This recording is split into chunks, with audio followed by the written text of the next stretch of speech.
Hello there, and welcome to my channel. I'm so glad you found your way here today.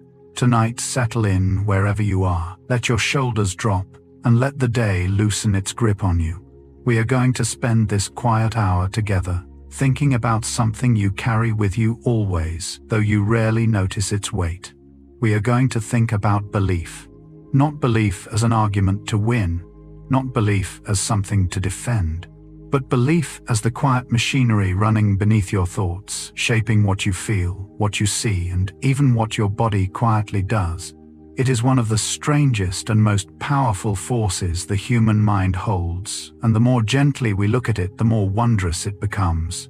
And before we begin, if you enjoy what I share here, please leave a like and hit subscribe. It's how others find their way to this little corner too.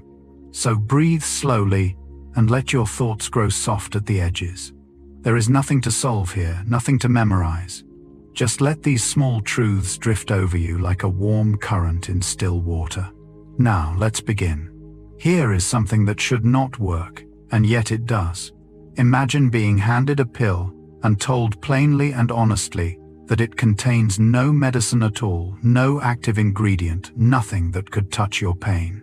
You would expect it to do nothing. For a long time, scientists expected the same.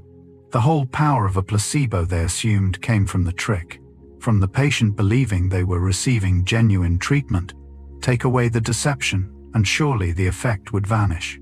But when researchers actually tried this, handing people sugar pills openly labeled as sugar pills, something quiet and surprising happened. Many of them still felt better. Their pain softened. Their symptoms eased. This has now been seen in people living with chronic back pain, with the aching fatigue of long illness, with the churning discomfort of a troubled gut. Somehow, the simple act of taking something within a caring ritual, with an expectation loosely planted that relief might come, was enough to nudge the body toward comfort. It seems the mind does not always need to be fooled to be helped. Part of you can know the pill is empty, and another older part of you responds anyway to the shape of care being offered. When you next reach for a remedy of any kind, notice how much of its comfort arrives before the medicine could possibly act. That early ease is not imaginary. It is your own body listening closely to what you believe is about to happen, and beginning gently to answer. If belief can heal, then belief can also wound, and this is the shadowed twin of the placebo. It carries a name of its own, the nocebo effect, from the Latin meaning "I shall harm." Where a placebo works because you expect to feel better, a nocebo works because you expect to feel worse, and the body, ever obedient to expectation, obliges. Consider the patient warned in careful detail about a drug's side effects, who then develops those very symptoms after swallowing nothing but sugar. Consider the volunteer told that a mild current might bring on a headache, who feels that headache bloom, though no current ever flowed. In clinical trials, people in the placebo group receiving no real medicine at all still report nausea, dizziness, fatigue, and pain simply because they were told these might occur. The mere anticipation of harm is enough to summon it into the flesh. This is why the words spoken by a doctor carry a weight beyond mere information. A phrase meant to warn can also plant a seed.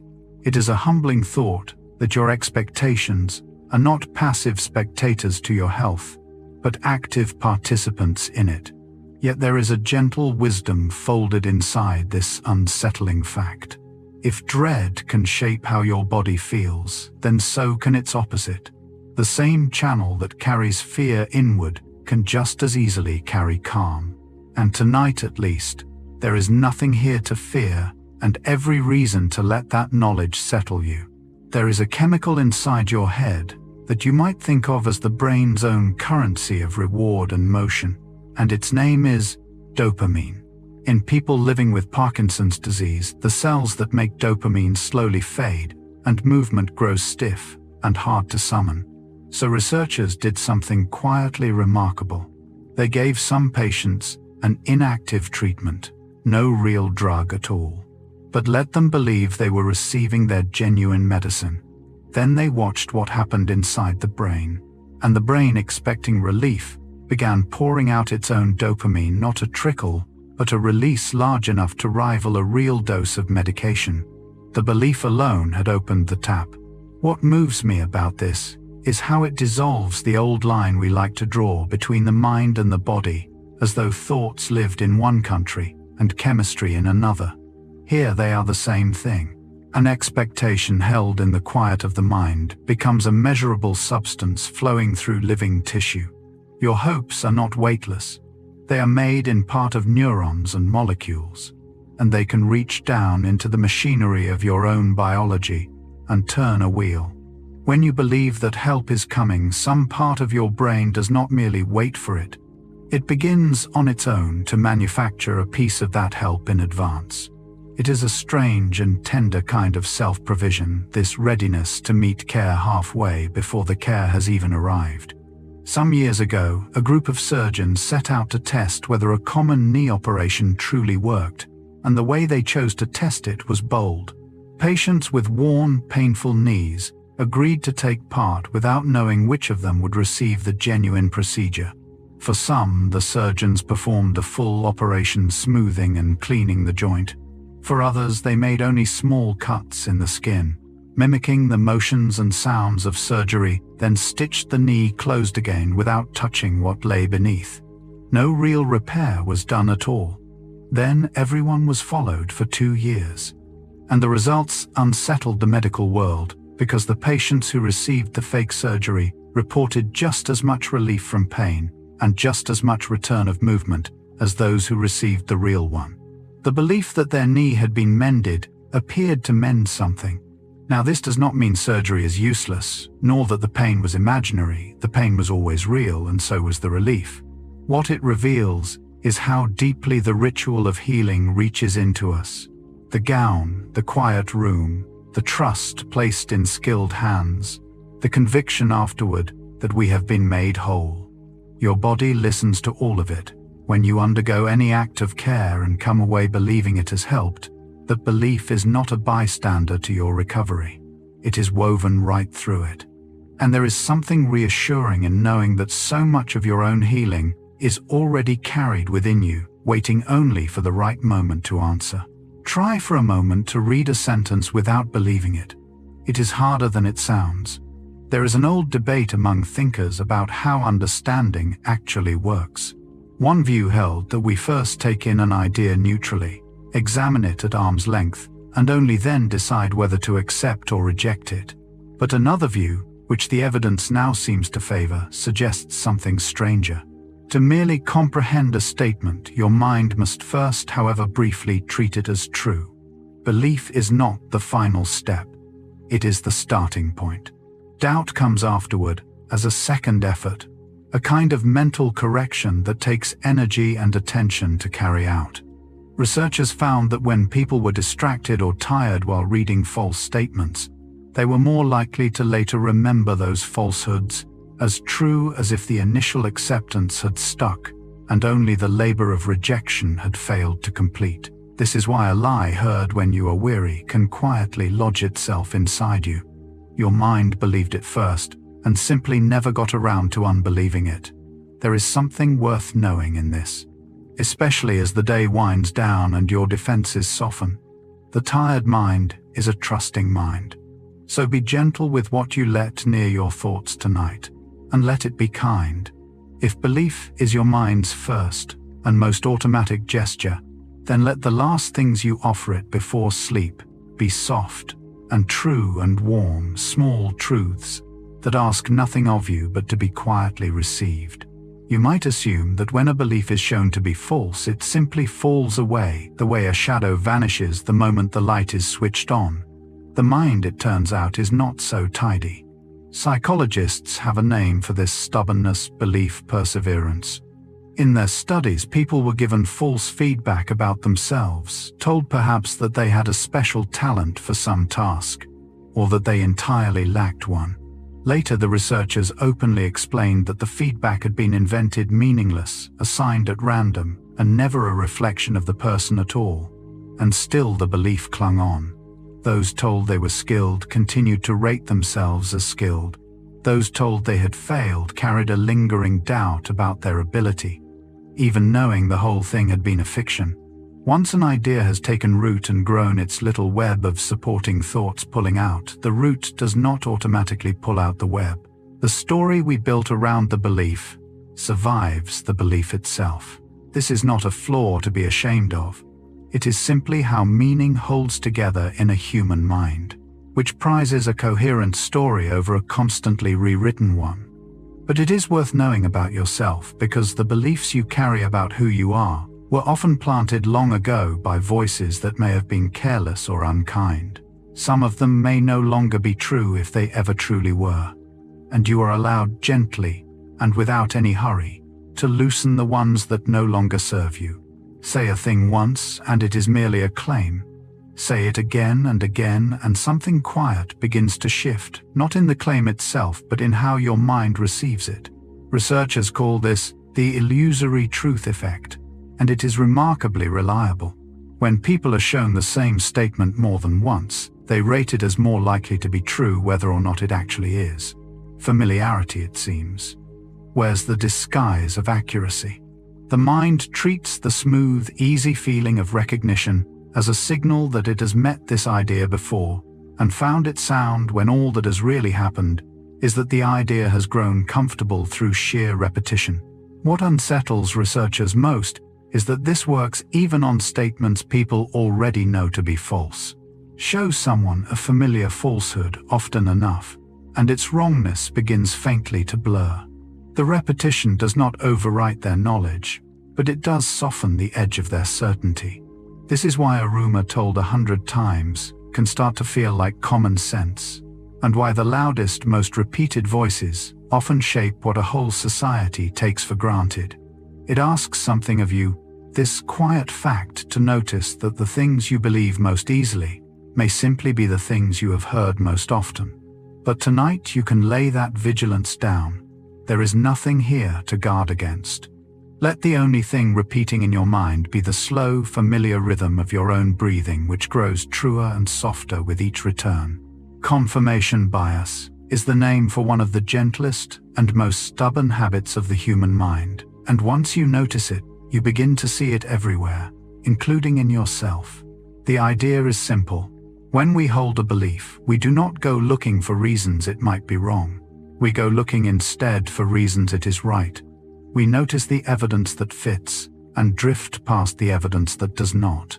In one classic study, people were shown the same mixed set of facts about a heated issue, and rather than moving toward the middle, each side walked away more convinced than before, because each had absorbed the parts that agreed with them, quietly discounted the rest. The same information pulled two minds further apart. This is not a sign of foolishness. It happens to the careful and the clever just as readily, and often more so, because a sharp mind is better at building a case for what it already wants to be true. Our beliefs, once formed, become like hosts, choosing their own guests, welcoming what flatters them and turning away what does not.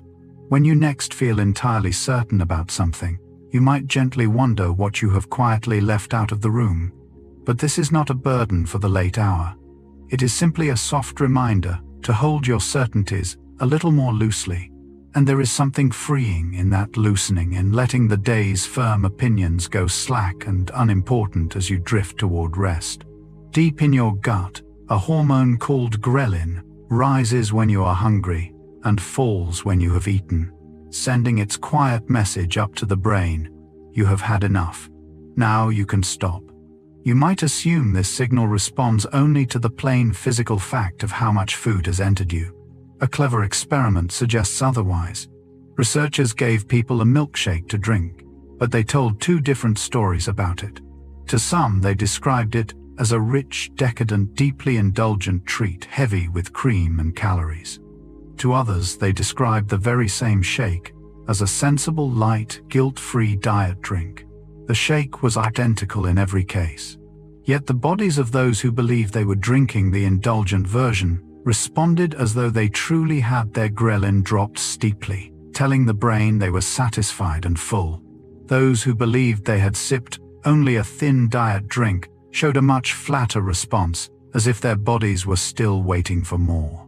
The belief about the food shaped the body's chemistry as surely as the food itself.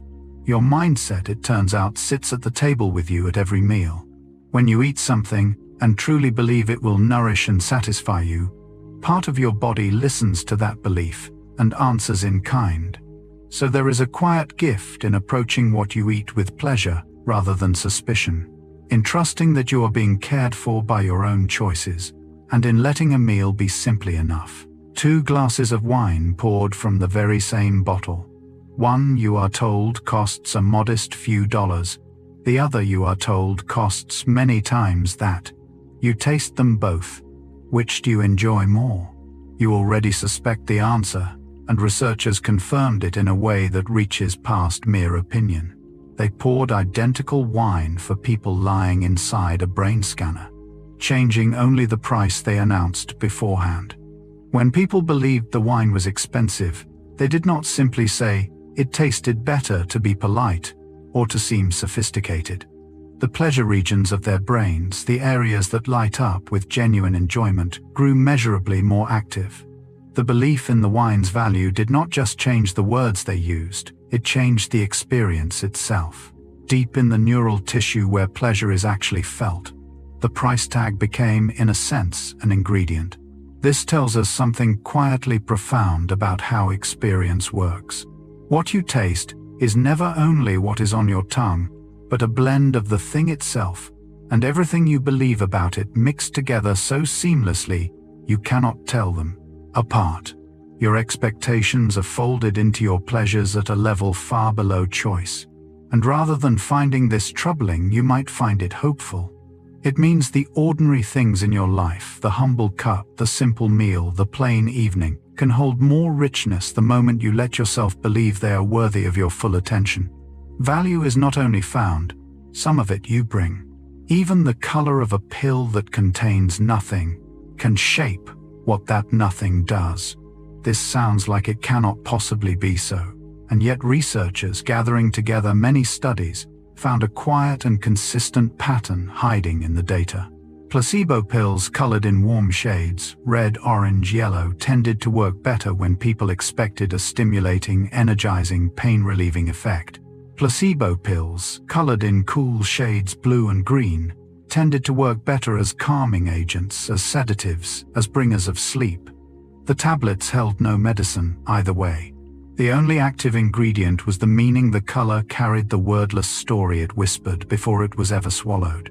Blue, for so many of us, is the color of dusk and deep water and quiet.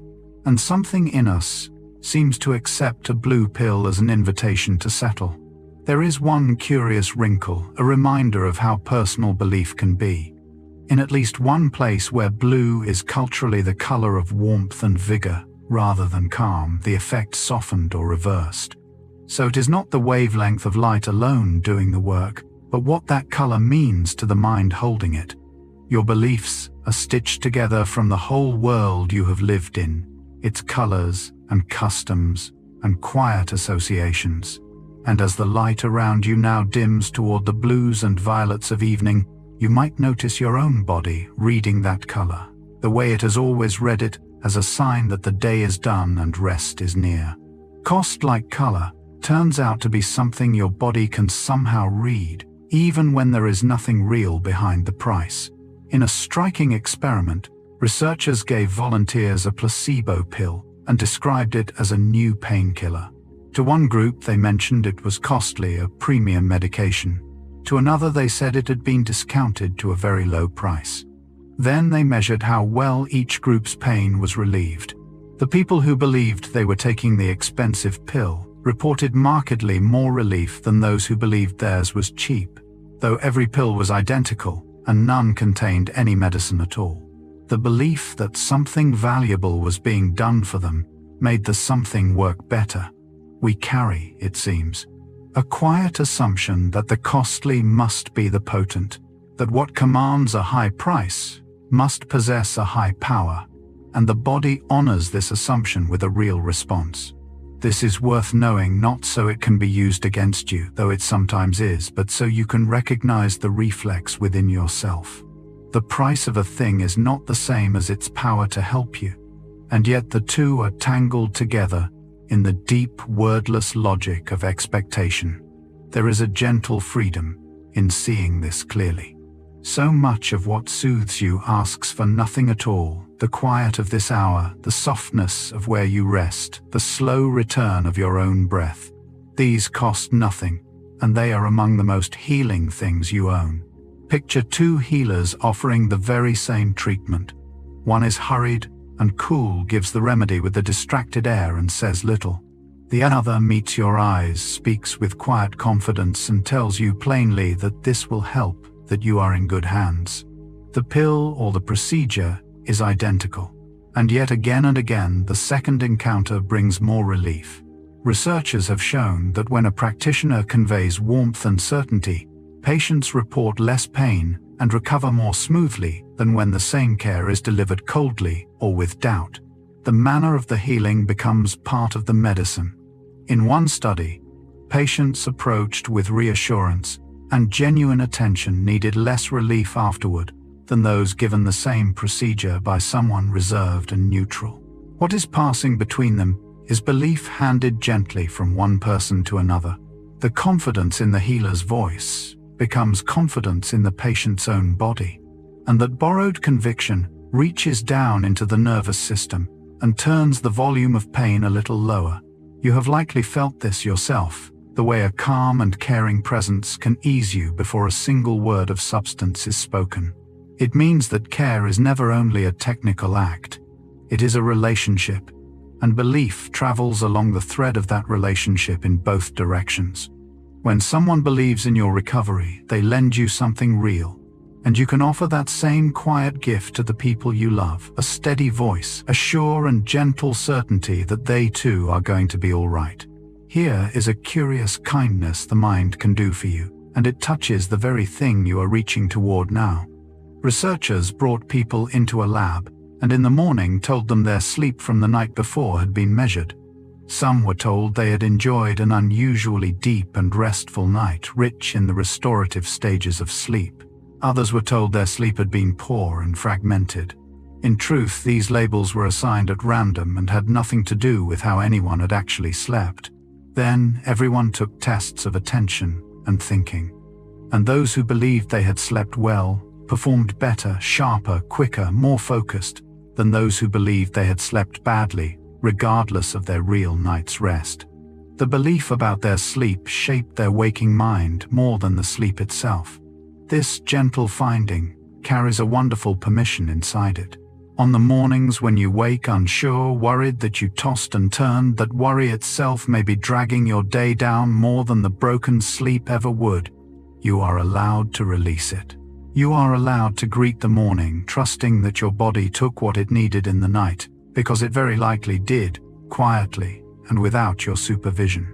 And tonight, as you drift off, you can let go of the pressure to sleep perfectly. Rest does not require your worry to work.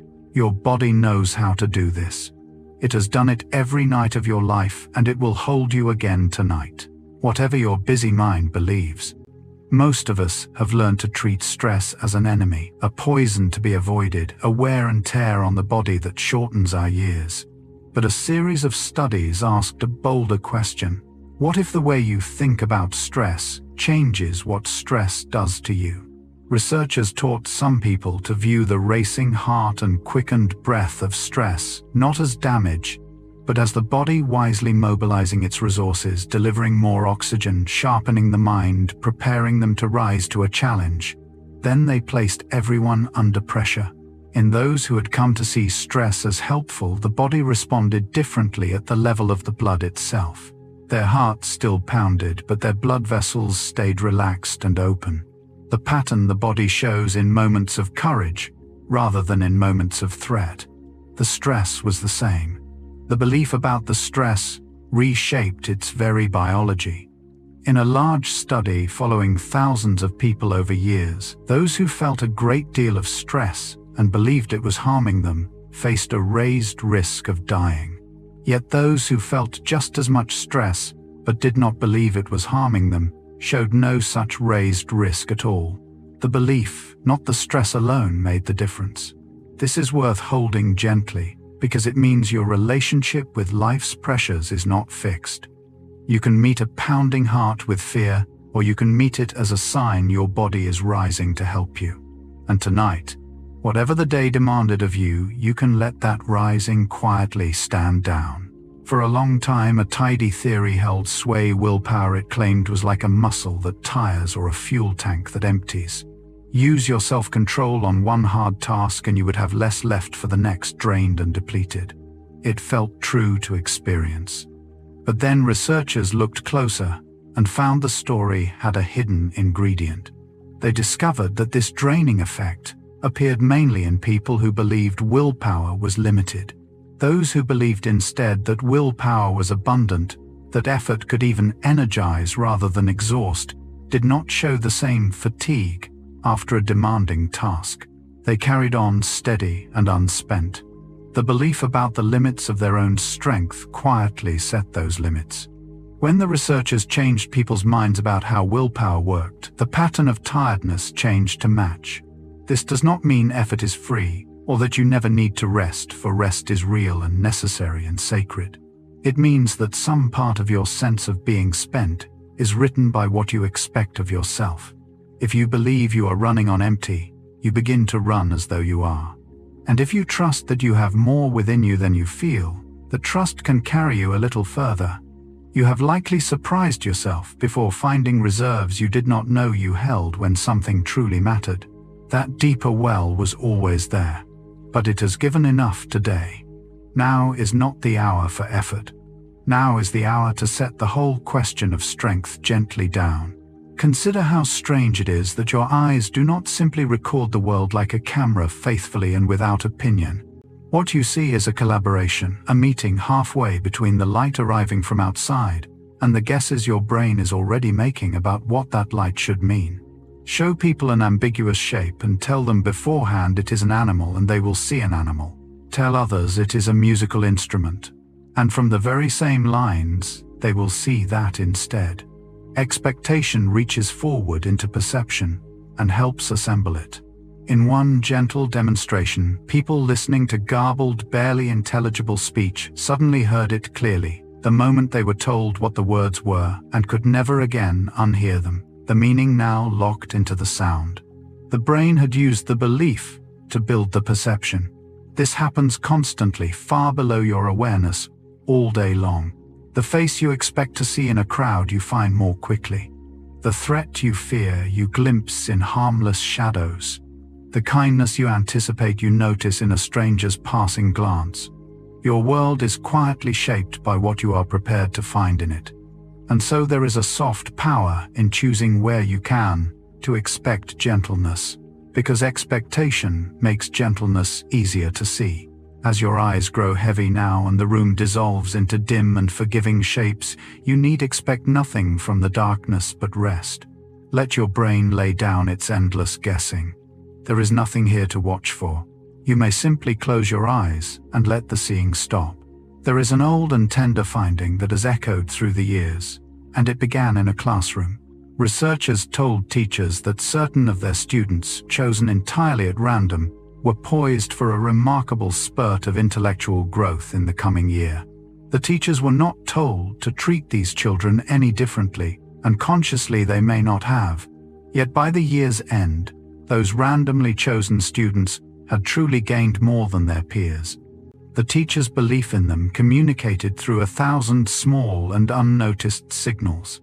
A warmer glance, a moment more of patience, a quiet confidence in the child's next answer had helped call forth the very growth that was expected. Belief in another person, it seems, can become a kind of soil in which they grow. This works because we are exquisitely sensitive, often without knowing it, to how others see us.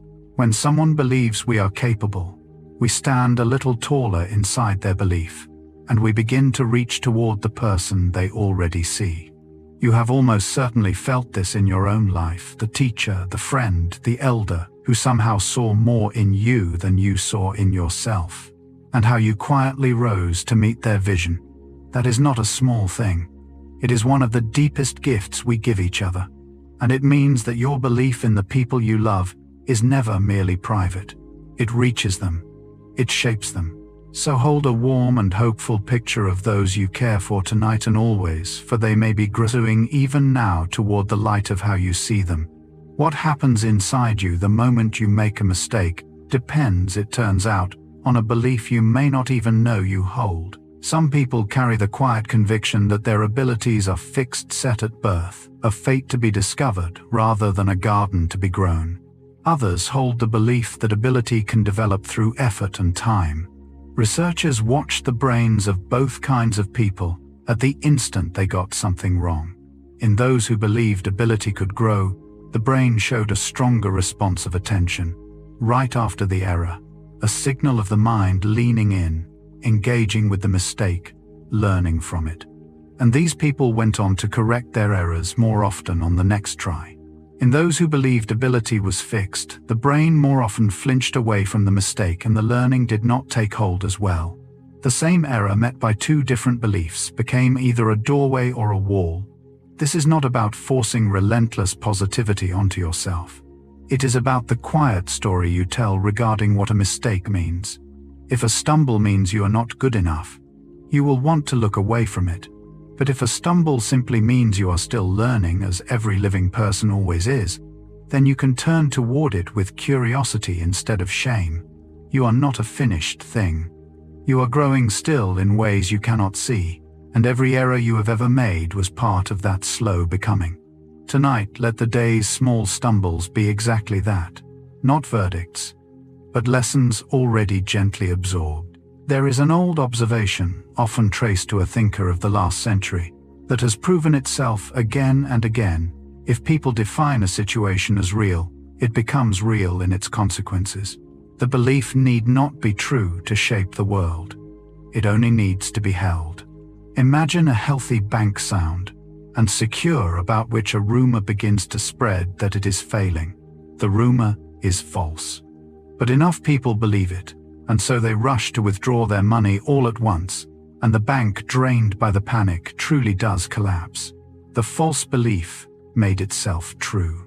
This is the self-fulfilling prophecy, and it moves quietly through every corner of human life. The student believed to be gifted is given more and grows more gifted.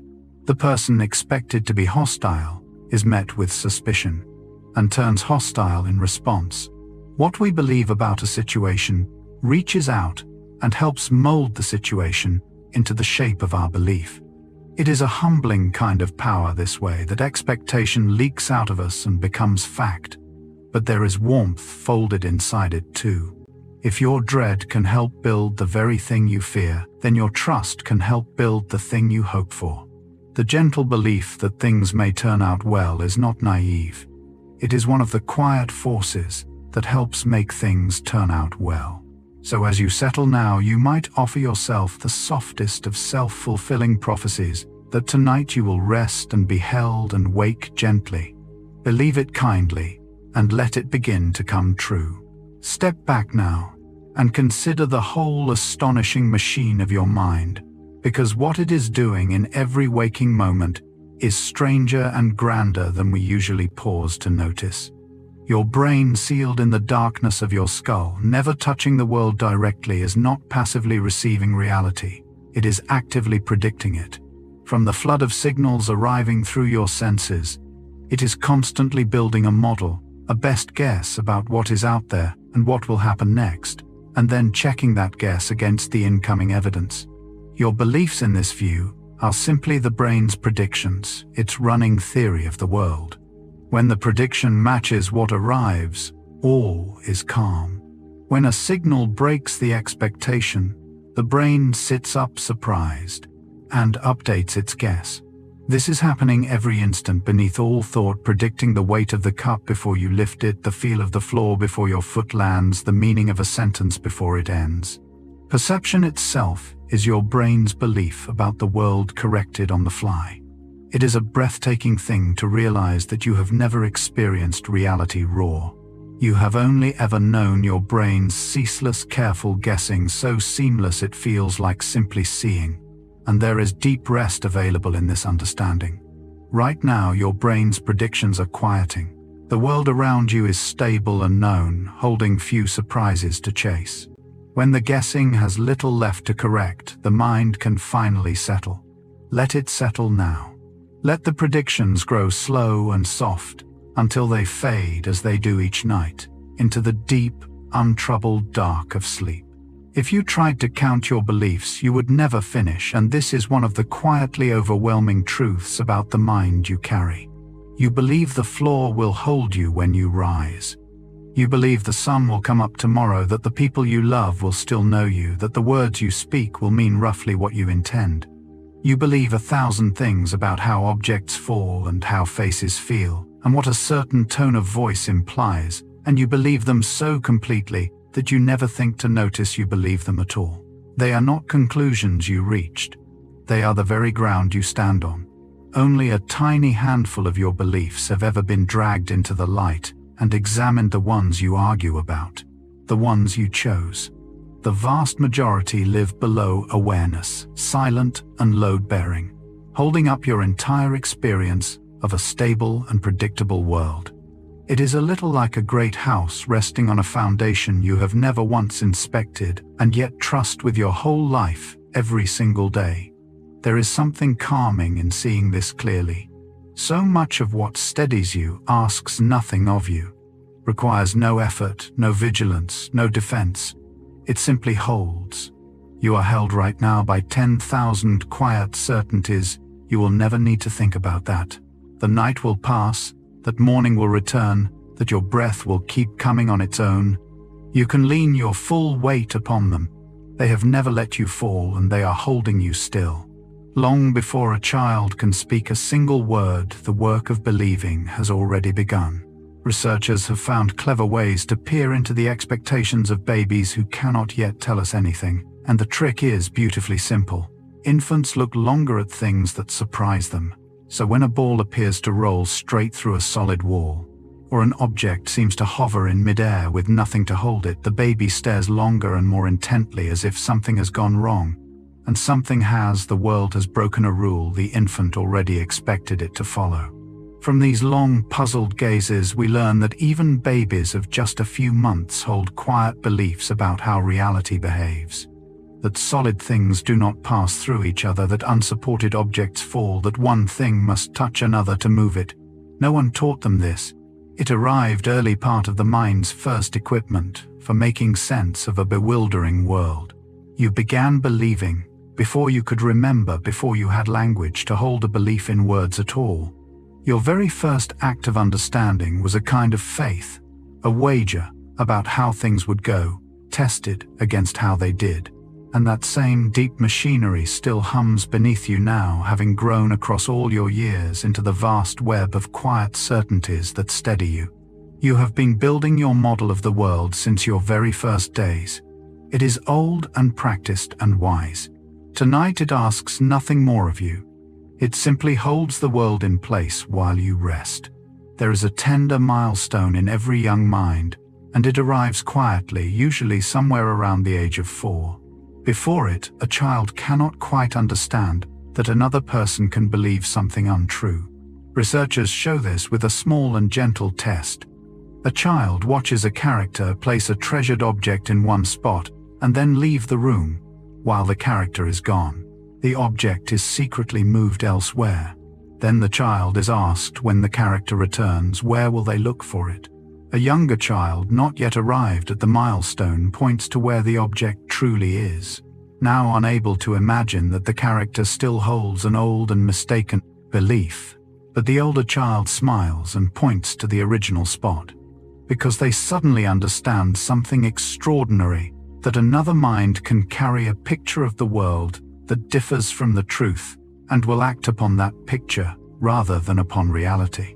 This is the dawn of what researchers call a theory of mind, the ability to see that others have their own inner world of beliefs, some of them false. It is one of the quiet foundations of everything human, of kindness, of deception, of storytelling, of love. To comfort someone, to surprise them, to forgive them, you must first understand that they see the world through their own beliefs, not yours.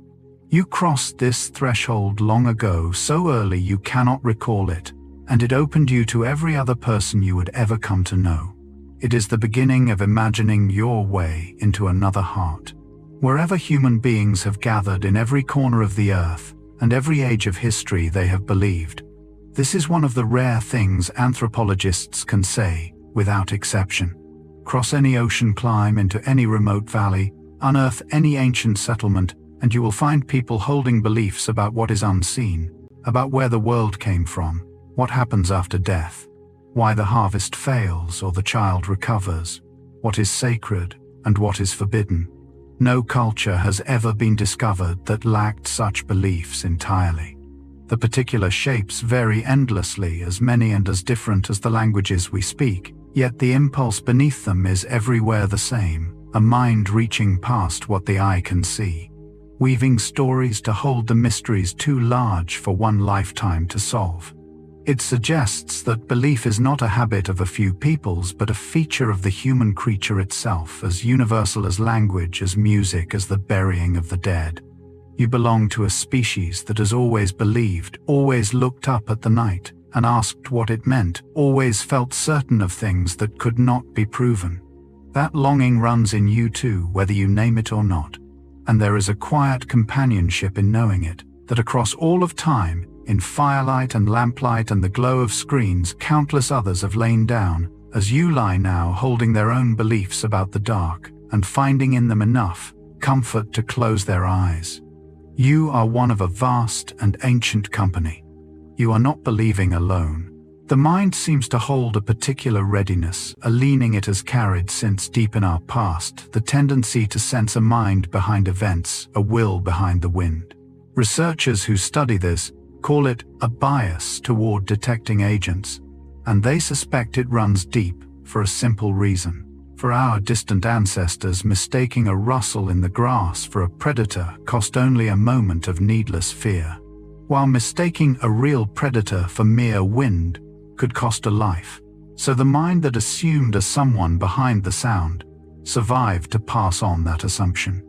From this ancient reflex may flow one of the most widespread of all human beliefs, that unseen agents move through the world, that there are minds behind the storm and the sickness and the fortune, watching, willing, deciding. In every kind of society, from the smallest gathering to the largest civilization, people have populated their world with such presences. Even now, even in the most modern of lives, the reflex lingers. We speak of luck as though it chooses us, of fate as though it intends. You have likely felt it yourself that instant, when a house creaks in the night and some old part of you asks, before all reason, who is there? That is the ancient watcher in you, the mind forever seeking the mind behind things. It is nothing to fear. It is simply a very old inheritance doing its patient work. And tonight, in the safe and quiet dark, you can gently reassure that old watcher. There is no one in the shadows but the friendly furniture of your own room, keeping you company as you rest. You might imagine your memories as photographs stored away in perfect stillness, waiting to be taken out and looked at exactly as they were. The truth is far stranger and more alive. Each time you recall a memory, you do not simply replay it, you rebuild it, reconstructing the scene anew from fragments, and in that rebuilding the memory becomes briefly soft and open to change.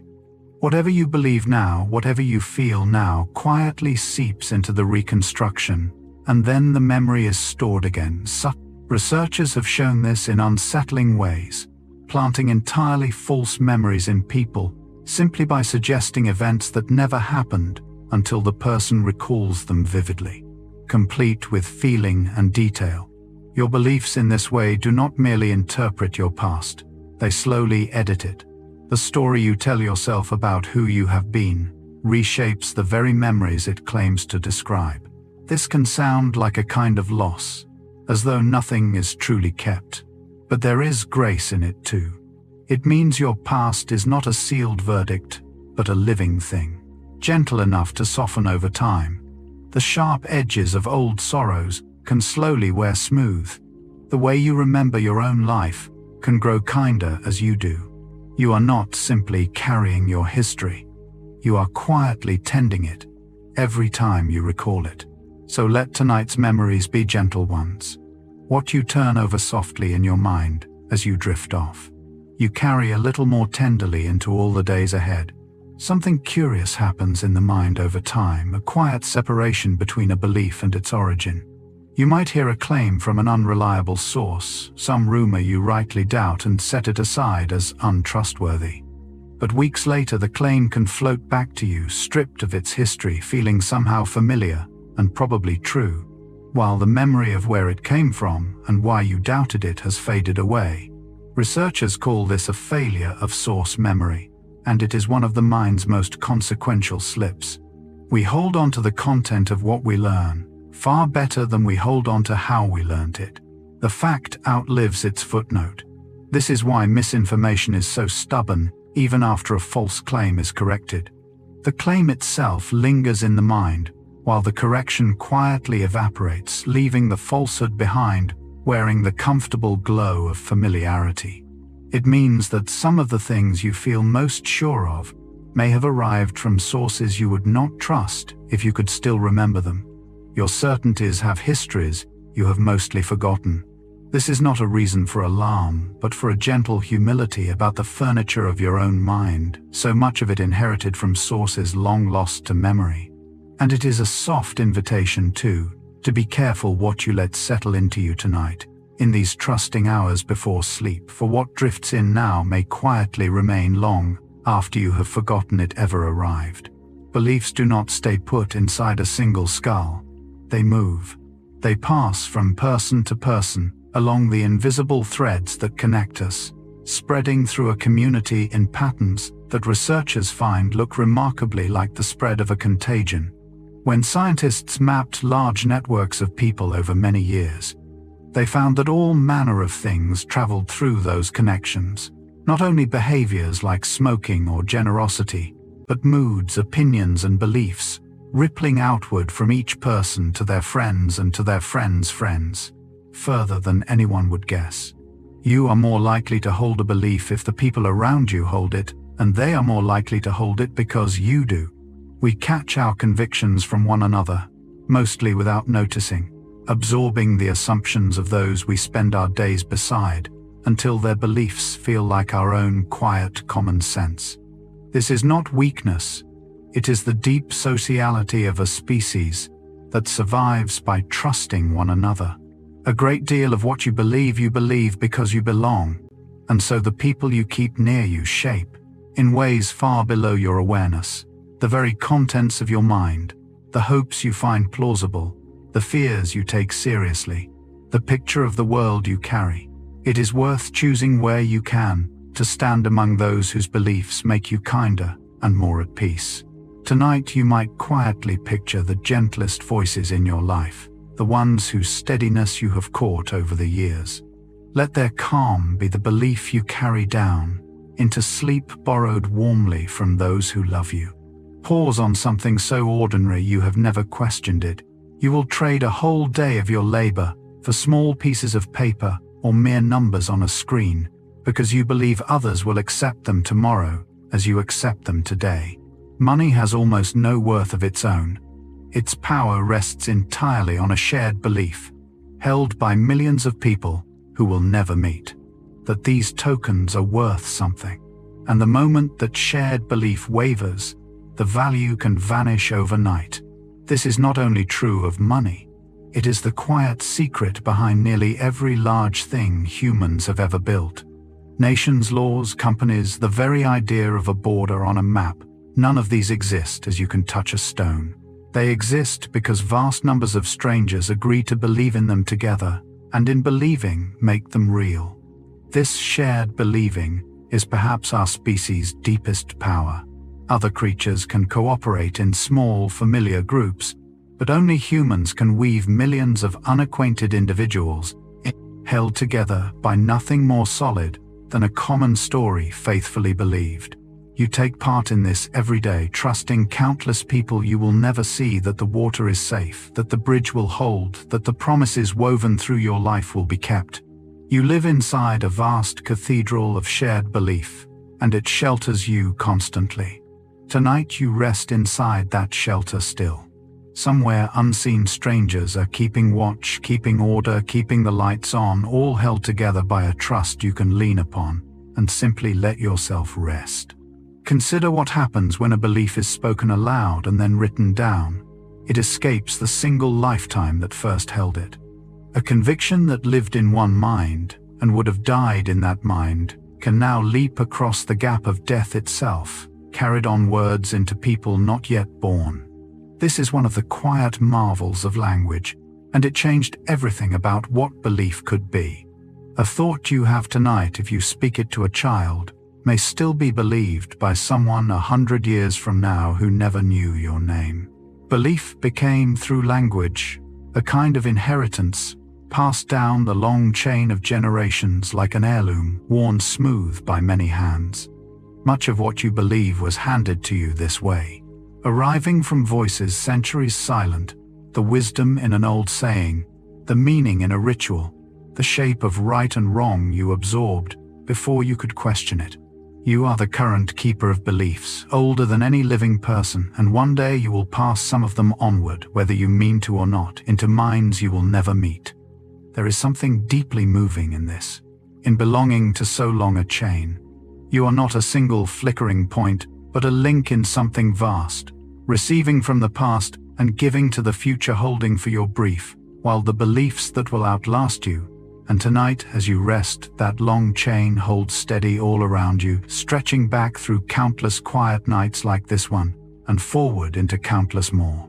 Before writing, before any mark could hold a thought in place, there was the ritual, the gesture repeated, the words chanted, in order the movements passed from body to body across the generations. Long before belief could be stored in books, it was stored in the body itself, in the doing of things a certain way, because they had always been done that way. Anthropologists find that ritual is among the oldest and most universal of human practices, and it works as a kind of living memory, carrying belief through time, not on paper, but in the flesh of those who perform it.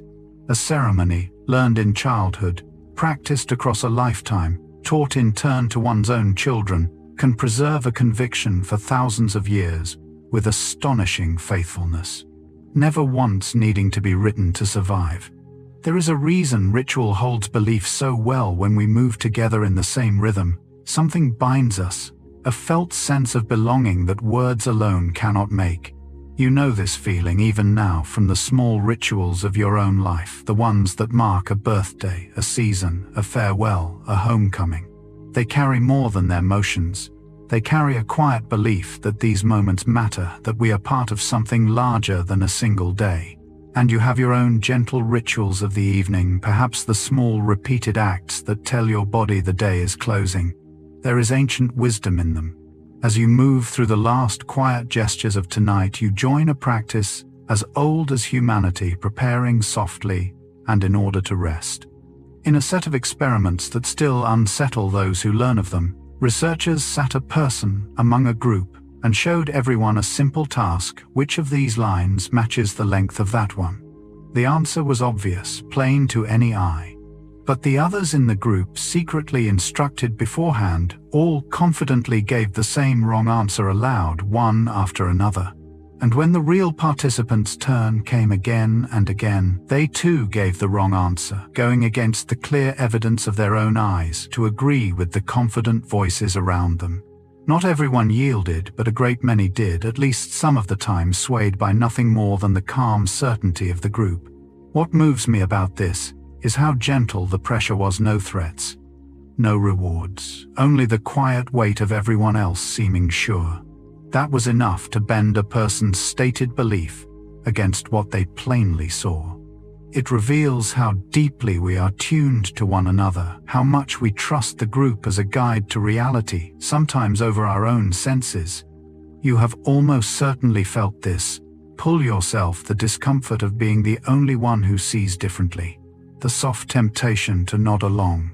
It is worth knowing this reflex lives in you, not so you will fight it always, but so you can recognize when your certainty is truly your own, and when it is merely borrowed from the confident room. Tonight, though, there is no room to please. Here in the quiet, you may believe exactly and only what is true for you. Here is a strange and lonely error the human mind falls into, and once you see it, you begin to see it everywhere. Imagine a whole room of people, each one privately doubting some idea, yet each one staying silent because they assume everyone else must believe it. Each looks around at the calm, agreeable faces and concludes they are alone in their doubt, when in truth, nearly everyone shares it. Researchers call this pluralistic ignorance, and it can trap entire groups inside a belief that almost no one actually holds.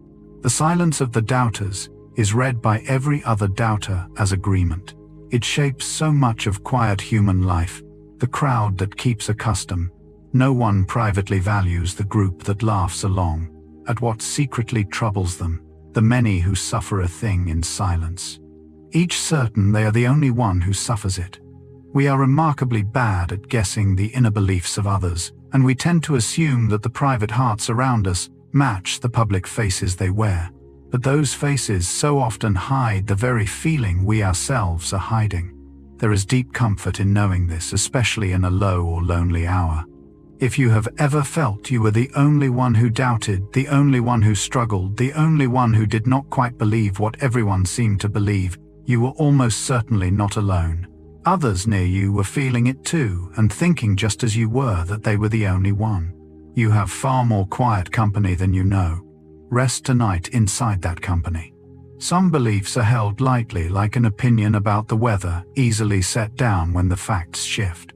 But others grow into the very sense of who we are, until to change the belief would feel like changing ourselves, and those beliefs we defend with a strange and total fierceness. Researchers have watched what happens in the brain when a person's deeply held convictions are challenged with contrary evidence, and they found the mind responding much as it does to a physical threat, the regions of self and of danger lighting up together. The belief was not being weighed as information, it was being defended as part of the body. This is why arguing someone out of a cherished belief so rarely works, and often only deepens their hold on it. The evidence against the belief registers in some quiet way as evidence against them. We are not the cool, impartial reasoners we imagine ourselves to be. We are creatures who have built our very selves out of certain convictions, and we will not surrender the ground we stand upon without a fight. There is compassion to be found in understanding this, both for others and for yourself. When someone will not let go of a belief that seems plainly mistaken to you, they are not simply being stubborn, they are protecting the shape of who they are. And when you find yourself gripping a belief tightly, you might gently ask whether it is truth you are defending, or simply the comfort of a familiar self. Tonight you can set all defenses down. Here no belief of yours is under threat. You are allowed simply to be. Most things in life have a price, a point at which we would trade them for enough of something else. But researchers have found a curious category of beliefs that refuse the marketplace entirely, values held so sacred that the very offer to trade them for money produces not calculation, but offense.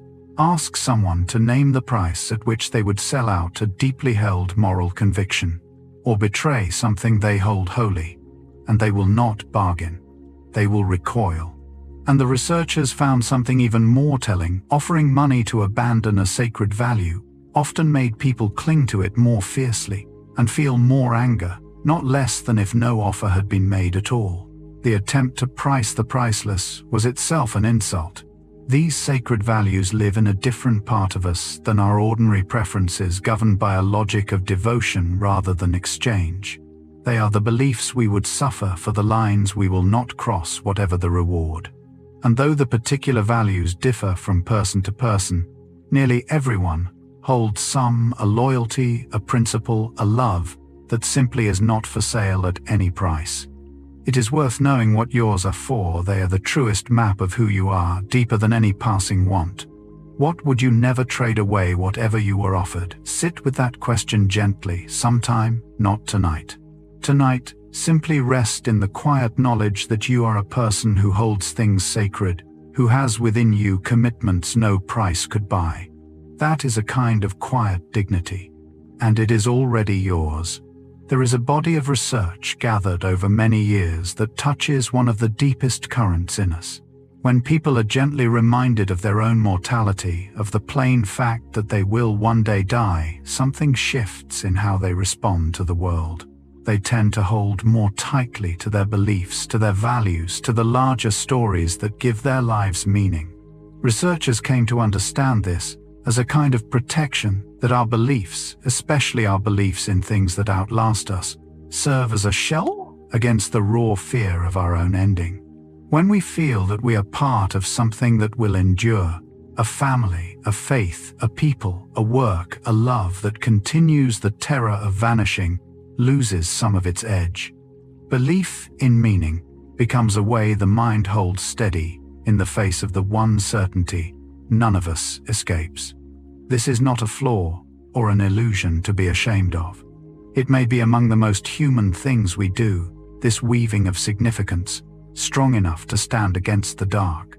You do it too, in ways you may not name, in the love you pour into others who will carry it forward, in the small good you add to a world that will keep turning after you, in the sense that your days here mean something beyond themselves. That meaning is real, and it steadies you. And tonight, there is nothing to fear at all. Sleep is not an ending, but a returning, gentle and expected, from which you will rise again with the morning. Let it come. Somewhere in the quiet architecture of your brain, a great deal of tissue is given over to a single astonishing task: imagining what is happening inside other people's minds. Researchers who study this find that thinking about another person's beliefs, their intentions, their feelings, lights up a whole network of regions dedicated to this work. So much of your precious brain devoted not to the world itself, but to the invisible inner worlds of others. You do this constantly, effortlessly, all day long. You read a slight change in a friend's expression and instantly sense the belief behind it. You choose your words by silently modeling how they will land in another's mind. You navigate a crowded room by tracking moment to moment what each person around you seems to be thinking and about to do.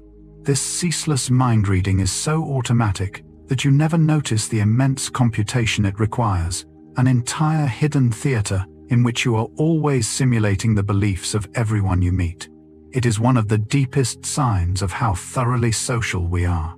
How much of our very minds is built for reaching into other minds. You are, in a real sense, made partly of the people you think about, your brain endlessly holding their imagined perspectives. And this is why we are so seldom truly alone. Even in solitude, the people we love live on within us, modeled and held in that vast inner network, their voices and views carried with us everywhere. Tonight in your quiet, you are still gently accompanied. The ones who matter to you are held even now in the warm and busy chambers of your own mind. Return before we move closer still to how deeply belief reaches down into the plainest facts of the senses. It is not only pleasure and pain that expectation can shape, but the raw stuff of perception itself, the taste on your tongue, the color before your eyes. Researchers have found that when a white wine is secretly dyed, red tasters, even trained ones, will describe it using the language of red wines, their palate led astray by their eyes, and their beliefs about what red should taste like. They have found that the same food given a name that suggests richness tastes richer, and given a name that suggests health tastes lighter, though nothing but the label has changed. Even color can bend to belief. The very same gray patch can look warmer or cooler, depending on what the mind expects the object to be. Your senses, which feel so direct and honest, so simply true, are in fact woven through with your beliefs at every level, blended so seamlessly that you experience the mixture as pure sensation. There is no clean line where the world ends and your expectation begins. They arrive together, already merged in every taste and sight and sound. This might unsettle you, or it might set you free.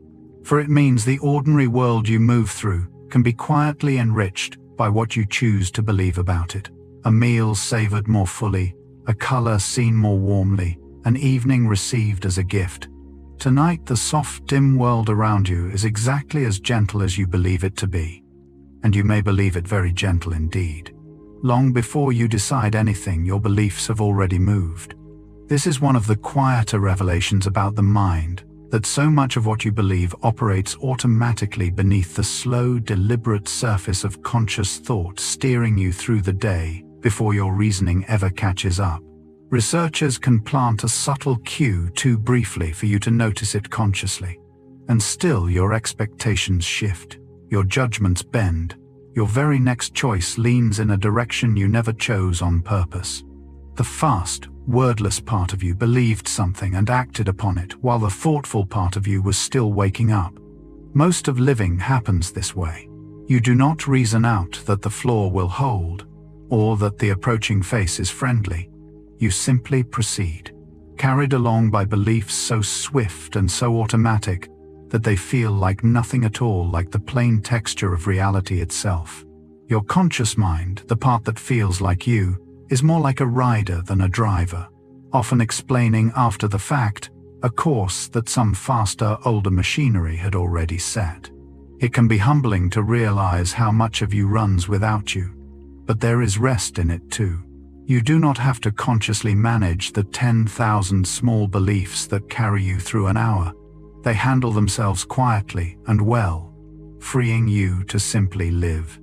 And right now, that swift, automatic part of you already knows what this hour is for. It has begun on its own to slow you, to soften you to believe, before you have decided anything, that it is nearly time to sleep. Think of that first cup in the morning, and the way alertness seems to arrive with it. You have always credited the caffeine, and caffeine is real and does its work. But researchers have found that a surprising share of the awakening may come from something else entirely, your belief that the cup will wake you. When people are given coffee they believe contains caffeine, but which secretly does not, many of them still feel more alert, more focused, more ready for the day.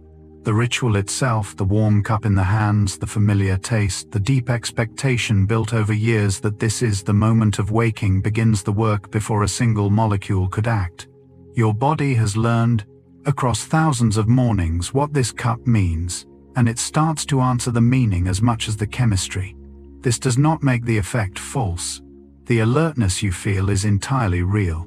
It simply means that some of the power you have handed to the coffee actually belongs to you, to the belief you carry to the cup. And you might wonder what else in your daily life works partly this way. How many of your small, reliable comforts draw their strength from your quiet faith in them? The evening tea that settles you, the familiar song that calms you, the particular chair that feels like rest. These work in part because you believe they will, and that belief is a gift you give yourself morning and night. Tonight, whatever small ritual tells your body the day is ending, trust it. Your belief in its comfort is itself a real and gentle medicine.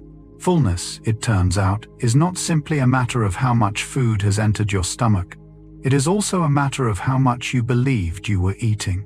Researchers gave people a bowl of soup, and for some quietly refilled the bowl as they ate, so that it never seemed to empty, while for others, they secretly drained a full bowl down so it seemed to shrink.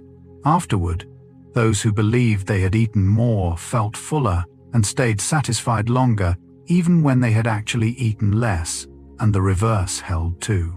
In other studies, simply believing a portion was large left people more content hours later than the same portion described as small. Your sense of having had enough is written partly by your eyes and your expectations, not by your stomach alone. This is a tender thing to know, because so many of us eat while distracted, barely believing we have eaten at all, and then feel strangely unsatisfied by a perfectly sufficient meal. When you eat with attention, truly noticing and believing in the nourishment before you, part of your body receives that belief and answers with a deeper sense of enough. You are more easily satisfied than you know, when you let yourself notice what you have been given. And perhaps this points to something gentle beyond the table, that fullness of all kinds may depend less on how much we consume and more on how fully we let ourselves believe we have received. Tonight, you have had enough. Enough was done, enough was given, enough of you was spent. Let yourself believe it, and feel how the believing settles you. There is a study, quiet and remarkable, that has stayed with many who hear it. Researchers went to a group of people whose daily work kept them constantly moving, cleaning rooms, lifting, climbing stairs hour after hour, yet who did not think of their labor as exercise at all, and who showed the health of people who considered themselves inactive.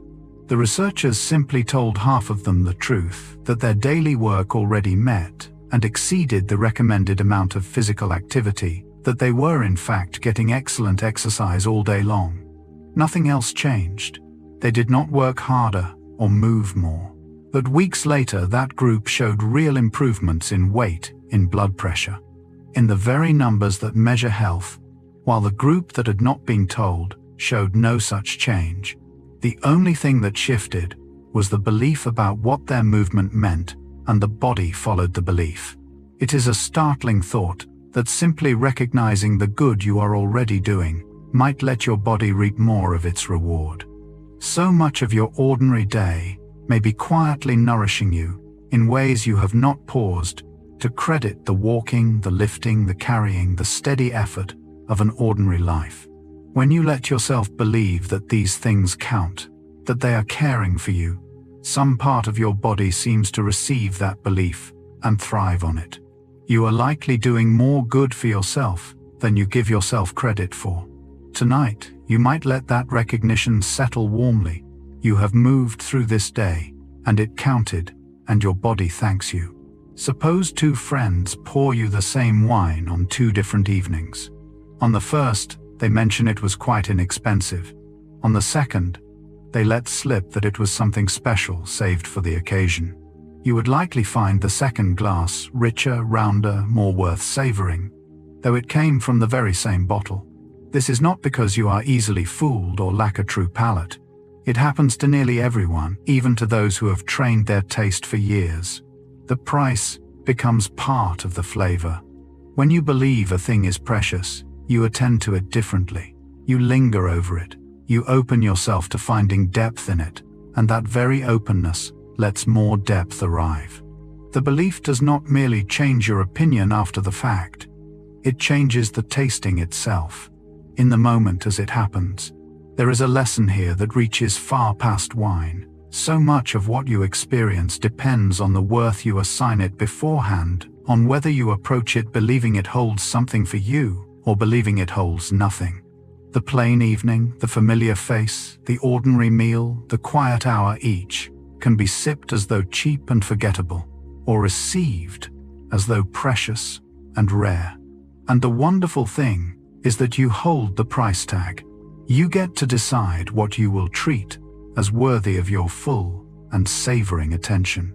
Tonight you might pour this quiet hour as though it were something rare, because it is a whole evening of rest given only once, never to return in quite this form. Taste it slowly. Let it be precious. Not only whether a remedy works, but how strongly it works can bend to what you believe about it. Tell someone a treatment is powerful, and it tends to help them more than the identical treatment described as mild. Tell them they are receiving a strong dose, and their body often responds as though the dose truly was stronger, even when it is not. The belief about potency becomes a kind of dial, turning the real effect up or down.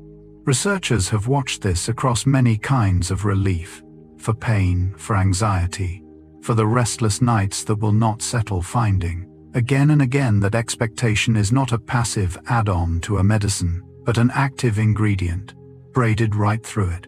Part of what heals you is the substance, and part is the story you carry about the substance, and your body does not draw a sharp line between the two. This is worth holding gently, because it means you are never merely a passive vessel into which remedies are poured. You bring something to every act of care, a belief, a hope, an expectation, and that offering of yours genuinely shapes what the care can do. Your mind is a quiet partner in your own healing always, and it points towards something soft and true for this hour, that the comforts you reach for tonight will be as strong as you allow yourself to believe they are. The warmth of the blanket, the stillness of the room, the slow settling of your breath believe in their power to soothe you, and you lend them a real strength they will return to you as rest. Waking is a delicate moment, and what you believe in that first blurred instant about the night you have just passed can color everything that follows. If you wake and immediately decide you slept terribly, that you're exhausted, that the day is already ruined before it has begun, that verdict itself can weigh on your mood far more heavily than the imperfect sleep ever would. Researchers have found that people's beliefs about their sleep quality often predict their next day mood and energy better than the actual measured quality of their sleep. Two people can pass nearly identical nights, and the one who wakes believing it was restful will move through the day lighter than the one who wakes convinced it was ruined. The story you tell about the night shapes the day more than the night itself does. This matters most for anyone who lies awake sometimes, watching the hours, dreading the tiredness to come, because that very dread can become the heavier burden. Your body is more resilient than your worried mind believes. It takes what rest it can in stages you never notice, and it carries you further on that rest than you would guess. So if tonight is not perfect, if you stir or wake or lie quiet for a while, you need not brace for ruin in the morning. You are allowed to wake gently, to assume you are held well enough to greet the day without that heavy verdict waiting. Release now any pressure to sleep flawlessly. The kindest thing you can carry into these last waking minutes is simple trust that whatever rest comes will be enough. Pain is not a fixed signal, traveling untouched from the body to the mind. It is shaped all along the way by what the mind expects. When people are told to brace for something very painful, and then given a sensation that is only mild, they often report it as far more painful than those who expected little. The expectation reaches down and turns up the volume before the sensation even arrives. Researchers watching the brain have seen this directly. The regions that generate the experience of pain grow more active when a person anticipates severe pain, and quieter when they anticipate relief, so that the very same touch can be agony, or nearly nothing depending on what was believed beforehand. Your brain, in a sense, prepares the pain in advance, and its preparation becomes part of what you feel. This is not to say pain is imagined or unreal. It is entirely real, always. It is to say that fear and dread are not neutral bystanders to suffering, but active amplifiers of it, and that a calmer expectation can genuinely soften what the body has to bear. You may have noticed this yourself, how a sensation feared for hours arrives smaller than the fear, how bracing rigidly against a hurt somehow deepens it, while breathing softly into it eases it. There is quiet mercy in knowing this. The gentler your expectation, the gentler much of your experience becomes. So tonight expect no pain, brace against nothing.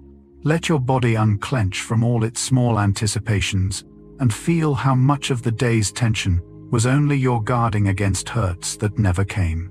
There is a quiet strength that has little to do with muscle and everything to do with belief. When people are set to a difficult task and hold a genuine conviction that they can do it, they persist longer, push harder, and recover more quickly from setbacks than those who doubt themselves, even when the two are equally able. Researchers who study this call it self-efficacy, the belief in one's own capacity to meet a challenge, and they have found it to be one of the most reliable predictors of who keeps going and who gives up. It is not that the confident are more talented. It is that their belief keeps them in the effort long enough for their talent to show. When you believe you can, you stay. And staying is so often the whole secret. Doubt, by contrast, whispers that there is no point, that the wall is too high, and it coaxes you to set down the effort before you have discovered what you could do. You have felt both of these forces in yourself. Surely the days when belief carried you through something you feared you could not manage, and the days when doubt talked you quietly out of trying. The remarkable thing is how much the belief itself contributes, apart from any real change in your ability. You are more capable than your doubt lets you feel. Much of what has ever stopped you was not the limit of your strength, but the limit of your belief in it. Tonight there is nothing to accomplish, nothing to endure. But carry this gently into tomorrow. You can likely do more than you fear. And the believing is half the doing. The next time your heart is racing before something that frightens you, there is a small and surprising thing you might try, one that researchers have tested and found to work. When people facing a nerve-wracking moment tried to force themselves to calm down, to suppress the pounding heart, and quiet the nerves, they often struggled, because the body was already surging and would not simply be told to stop. But when they instead told themselves a different story, that this racing feeling was not fear but excitement, that their body was thrilled and ready, they performed better, felt better, and were judged more capable by others watching. The trick worked, because the body's state in fear and in excitement is nearly the same. The racing heart, the quick breath, the heightened senses are shared by both. What differs is only the belief about what that state means. And it is far easier to relabel a feeling than to erase it, easier to steer the surge than to fight it. This is a gift you can carry into countless moments of your life. For so much of what we call fear is simply energy awaiting a story. The nervousness before something that matters is your body rising to meet it, pouring out readiness. And you may choose to greet that rising as excitement rather than dread. You are not malfunctioning when your heart pounds before something important. You are being made ready. Tonight there is nothing to steel yourself for, and your body may rest entirely. But remember for the days ahead, that the surge you have feared may simply be your own aliveness waiting for a kinder name. Two people fail at the same thing, and something entirely different happens inside each of them, and the difference comes down to a belief about the nature of ability itself. One believes their gifts are fixed, handed out at birth in a fixed measure, so that failure feels like a verdict, a revelation of the ceiling they were always going to hit. The other believes ability can grow through effort, so that failure feels like information, a marker on a road they are still traveling. Researchers have followed both kinds of people through their struggles, and found that those who believe in growth recover from setbacks with more grace, try new strategies more readily, and improve more over time. The setback did not change.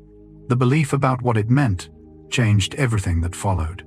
This touches something close to the heart, because we all fail again and again all our lives. The question is never whether you will stumble, but what you will make the stumble mean. If it means you are not enough, you will flinch away from it and learn little. But if it means you are still becoming, still growing into a self not yet finished, then even your hardest falls become part of the way forward. You have grown before in ways that once seemed impossible to you. The person you are now could do things the younger you could not imagine, and that growth came precisely through the failures you survived. You are not fixed, you are still unfolding. And tonight, whatever fell short today, you may lay it down as a lesson already quietly gathered, not a judgment to carry into sleep. Watch sometime how an expectation can reach out and shape the very thing it expects. If you walk into a gathering certain that no one will like you, you may hold yourself stiffly, guard your words, offer little warmth, and others, sensing that coolness, draw back in turn, confirming the very rejection you feared. Your belief did not merely predict the outcome, it helped produce it. Researchers have traced this pattern through many corners of life. The person who expects hostility behaves defensively and draws hostility out of others. The one who expects to be disliked acts in ways that make disliking easier. The gloomy prophecy quietly arranges its own fulfillment. This is the shadow side of a power we have already touched. The way belief leaks out of us and becomes fact. And it is worth knowing not to blame yourself for the times it has happened, but to loosen the grip of your darker expectations going forward. For the same mechanism runs the other way. Walk in expecting warmth, and you offer warmth, and warmth so often returns to you. Trust that things may go well, and you act in ways that help them go well. You are not merely a spectator to your days. You are In some quiet measure, their author writing your expectations into the world and then meeting them there. So be gentle with what you expect. Tonight, as you look toward tomorrow, you might set down the habit of bracing for the worst and let a softer forecast take its place. The kinder your expectation, the kinder so often the day you walk into. The mind makes up its picture of a person astonishingly fast, and then quietly it spends a great deal of effort defending that first quick sketch. Researchers have found that within moments of meeting someone, we form an impression, and that this early impression then acts like an anchor, coloring everything we notice about them afterward. If our first sense is warm, we interpret their later actions kindly, giving them the benefit of the doubt, reading their silences as thoughtful rather than cold. If our first sense is sour, the very same actions look worse, and we gather evidence for our initial dislike. The first belief bends all the beliefs that follow. This happens because the mind prefers a consistent story to a constantly revised one, and so it quietly bends new information to fit the picture it has already drawn. It is humbling to realize how much of your view of another person may rest on a single early moment, perhaps one they were not even at their best in. And it works upon you too. Others formed their picture of you fast and have been reading you through it ever since. There is grace to be found in knowing this. It invites a gentle patience with the people you have too quickly judged, a willingness to let a first impression be corrected by a fuller truth. And it invites forgiveness for yourself on the days you feared you made a poor impression, since first sketches can soften with time and warmth. Tonight you might quietly release any worry about how you were seen today. You are far more than any single moment could capture, and the ones who matter will come to know it. Here is one of the quiet blind spots, woven into nearly every human mind, so common that researchers have given it a name: the bias blind spot. We readily see how bias distorts other people's beliefs, how their loyalties skew their judgments, how their wishes color their conclusions. But we struggle to see the same distortions in ourselves. We tend to feel that our own views arrived cleanly, through honest reasoning, while others' views are clouded by motive and prejudice. Curiously, people rate themselves as less biased than the average person, which cannot be true for everyone, and reveals the very blindness it describes. The reason is gentle enough. We judge others by their behavior, which we can see, but we judge ourselves by our intentions, which feel pure from the inside. We know we meant well, and so we trust that we saw clearly. It is worth holding this knowledge with humility rather than shame, for it lives in all of us, in the wise and the humble, no less than anyone. To simply know that your own certainties are shaped by unseen leanings just as everyone's are, is to hold your convictions a little more softly, and to grant others a little more grace when their views differ from yours. Perhaps they are not being stubborn or foolish. Perhaps they are simply seeing from where they stand, as you see from where you stand. There is peace in setting down the need to be the one who sees most clearly. Tonight you can lay aside every argument, every certainty about who was right. None of it needs settling now. Let your busy judging mind grow quiet and generous and rest. Ask yourself honestly whether you could explain how a simple zipper works, or a flush toilet or a bicycle, in real and complete detail. Most people feel sure they could until they try. Researchers have found again and again that we carry an illusion of understanding, a quiet confidence that we grasp how ordinary things function, which collapses the moment we are asked to actually explain them step by step. The gaps in our knowledge stay hidden until we reach for them and find them empty. This is not a flaw of the ignorant. It happens to nearly everyone, about nearly everything, because we mistake our familiarity with a thing for genuine understanding of it. We have seen the bicycle 1,000 times, so we feel we know it, though we could not draw where the chain truly goes. There is something oddly freeing in discovering this about yourself. It means the vast confidence you carry through your days rests quite often on far less than it feels like it does, and so does everyone else's. We are all moving through a world we understand far less than we assume. leaning on beliefs whose foundations we have never inspected, and somehow it all holds together anyway. You do not need to truly understand most of what carries you through a day. You only need to trust it, and it works. And there is deep permission in that for a night like this. You do not have to understand your own sleep. To sleep, do not have to know how rest arrives to receive it. Your body knows what your mind cannot explain. Let it do the knowing now, and simply rest. Let a single suspicion take root in your mind, and watch how the world begins to feed it. Suppose someone tells you that a certain person is unkind. From that moment, without meaning to, you start to notice every sharp word they speak, every cool glance, every small slight, while the warm moments, the generous ones, slide past unremarked. The belief has quietly turned you into a collector of evidence for itself. Researchers understand this as part of how confirmation works. Once a belief is in place, it directs your very attention, making the confirming details leap out, while the contradicting ones grow invisible. You are not lying to yourself or choosing to be unfair. Your attention is simply being steered below awareness, toward whatever fits the story you already hold. And so the rumor once believed seems to prove itself everywhere you look, though all that has really happened is that you have stopped seeing the parts that would disprove it. This is worth knowing because of how it can quietly imprison you inside a first impression, or a grievance, or a fear. The person you have decided is against you begins to seem against you in everything. The situation you have decided is hopeless begins to offer only evidence of hopelessness. But the reverse is just as available to you. Choose to believe there is good in someone, and you begin to notice the good. Decide a day holds gentleness, and gentle things begin to surface. Your attention follows your belief, like a lamp following your gaze. Tonight you might gently point that lamp toward kindness, toward the small good things this day did hold, and let those be what you gather up and carry down into sleep. The mind has a quiet habit of mistaking ease for truth.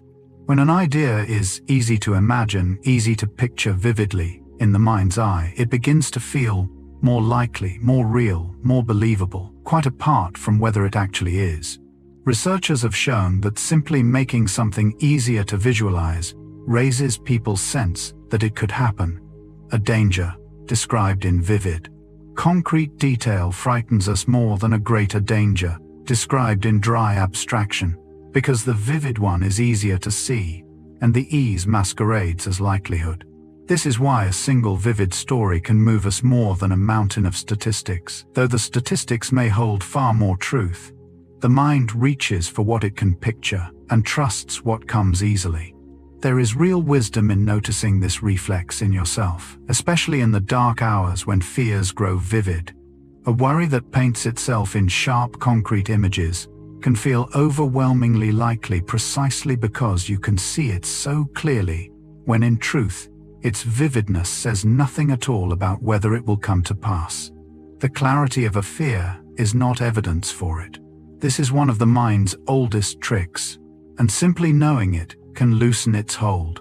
So when some worry arrives tonight wearing vivid, convincing detail, you might gently remind yourself that ease of imagining is not truth, that the sharpest picture is not the surest fate. The frightening scene your mind can paint so well is only paint. Let it blur, let it soften, and turn your inner eye instead toward images of rest, which are just as easy to picture and far kinder to fall asleep beside. There is a charming and slightly unsettling quirk in how we judge truth, and it concerns the sound of the words themselves. Researchers discovered that when a claim is phrased so that it rhymes, people tend to rate it as more accurate, more believable, than the very same claim phrased without the rhyme. The music of the words lends them a borrowed credibility they have not earned. A saying that rhymes feels wise, feels tested, feels true, though the rhyme has added nothing but pleasantness to the ear. This is why proverbs so often rhyme, and why a well-turned phrase can lodge in the mind and pass for wisdom down the generations. The ease and beauty of the sound gets quietly mistaken for the soundness of the thought. It is a small window into a larger truth about your mind, that how something is said reaches into whether you believe it, that form sneaks past your reason and touches your sense of what is real. You are moved by rhythm and beauty more than you know, and a lovely phrasing can slip an idea past your guard. There is nothing to fear in this. It is simply part of being the kind of creature that loves language, that feels the pull of a well-made sound. And tonight it need trouble you not at all, for in this hour you are not judging any claims, not weighing any truths.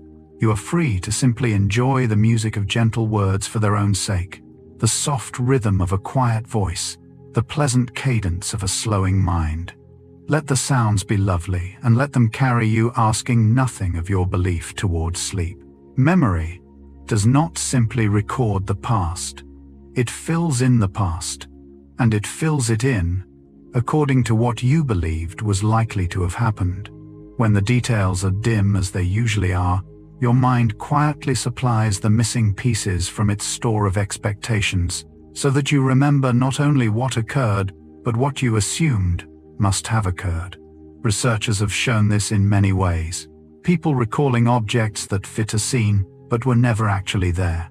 Remembering a doctor's office as holding books it did not hold, simply because offices usually do. Your beliefs about how things generally go become the plaster with which you patch the holes in memory, until the patched version feels seamless and true. This means the past you carry is partly a construction woven from what happened and what you expected to happen, blended so smoothly you cannot tell the threads apart. It can be strange to realize that your own memories are not perfect keepsakes, but living expectation-tinted things. Yet there is gentleness available in this too. If your beliefs shape how you remember, then the kindness or harshness of your beliefs slowly shapes the tone of your whole remembered life. A person who believes deep down that they are unloved will patch the gaps in memory with slights. A person who believes they are cared for will patch them with warmth. And you have some say in which beliefs do the patching. Tonight, as the day settles into memory, you might let a generous belief do the filling, in that there was more kindness in this day than you noticed, more good than you counted. Let the day be remembered warmly. You are, in part, its gentle author. Try a small experiment in noticing the next time you meet someone new. Before you have exchanged more than a few words, some belief about them has already formed, and that belief will quietly bend how you read their very face. Researchers have found that when people are told beforehand that a person is warm and kind, they perceive that person's neutral expression as friendlier, their eyes as gentler, their whole demeanor as more welcoming than when they are told the same person is cold. The identical face, the identical expression, is seen through the lens of the belief, and the lens changes what is seen. We do not perceive people plainly and then judge them. We perceive them already colored by what we expect them to be. This is why a warm introduction opens a door that a cold one shuts, why hearing good of someone before you meet them lets you find good in them more easily. Your beliefs about a person become the very features you see in their face, and this gives you a quiet power in how you move through your days. For you can choose where you are able to approach others, expecting warmth, and in doing so, you will more readily find it and draw it out. The face you expect to be kind will more often look kind to you and answer your warmth with warmth.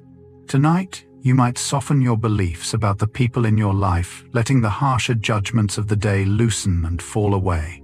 Picture the faces of those you love as you know them at their gentlest. Hold that warmth, and let it be the last thing your mind's eye sees before you sleep. The same climb up the same hill can feel like suffering or like pleasure, and much of the difference lives in what you believed about it before you began. Researchers have found that when people expect a bout of exercise to be enjoyable, they perceive the very same effort as easier, less taxing, less punishing than when they expect it to be a grim ordeal. The belief reaches into the muscles and the breath, softening the sense of strain. And it works forward too. Those who frame movement as pleasure rather than punishment tend to keep at it longer over the months and years, because the body remembers effort partly as the story the mind told about it. What felt like joy, you return to. What felt like suffering, you avoid. This is a tender thing to understand, because so many of us have learned to think of caring for our bodies as a kind of penance, a discomfort to be endured for some distant reward. But the effort itself can be received differently, as aliveness, as capability, as the plain animal pleasure of a body doing what it was made to do. When you believe movement is a gift rather than a punishment, part of your body agrees and lightens the load.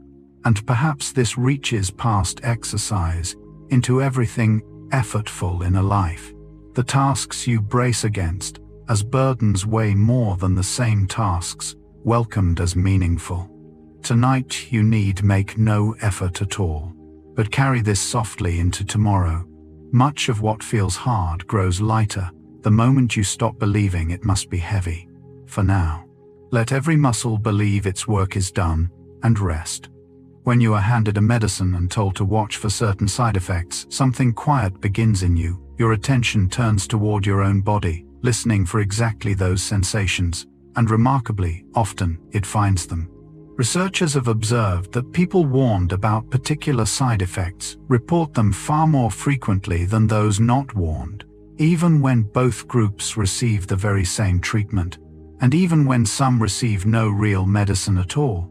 The expectation of a symptom summons the noticing of it, and sometimes the symptom itself. This is the nocebo effect, at its most everyday, quietly at work, each time we read a long list of warnings, and then begin to feel the very things we read.